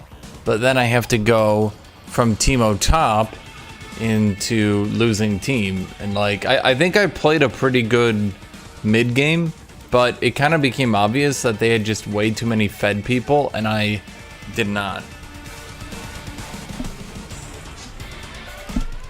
So there wasn't really any option for me to win.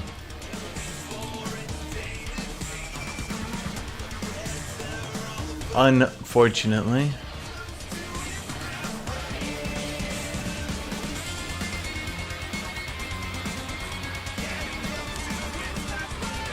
Okay, I'm gonna be done for now.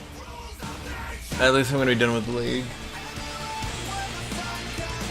I'm gonna be done at least with league. Well, let's see here. Let's see if everyone's around to continue the game. Or is No. Hold on. Who do we This is have? really cringe, by the way. The Streltsy are so not worth it.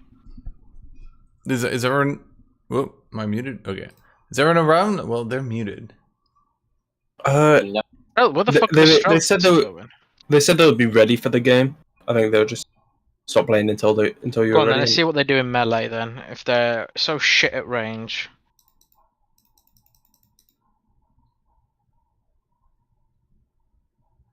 Oh my god, so much damage. Check the damage you've done, like with the one that's been at range the entire time. That was the left one. Yeah, how much damage it is done? 4.6k. And then this one has done 4,000 and 2,500. Yeah, no, I might be missing. Maybe there's an upgrade for the scroll, see that makes them better. Fuck no.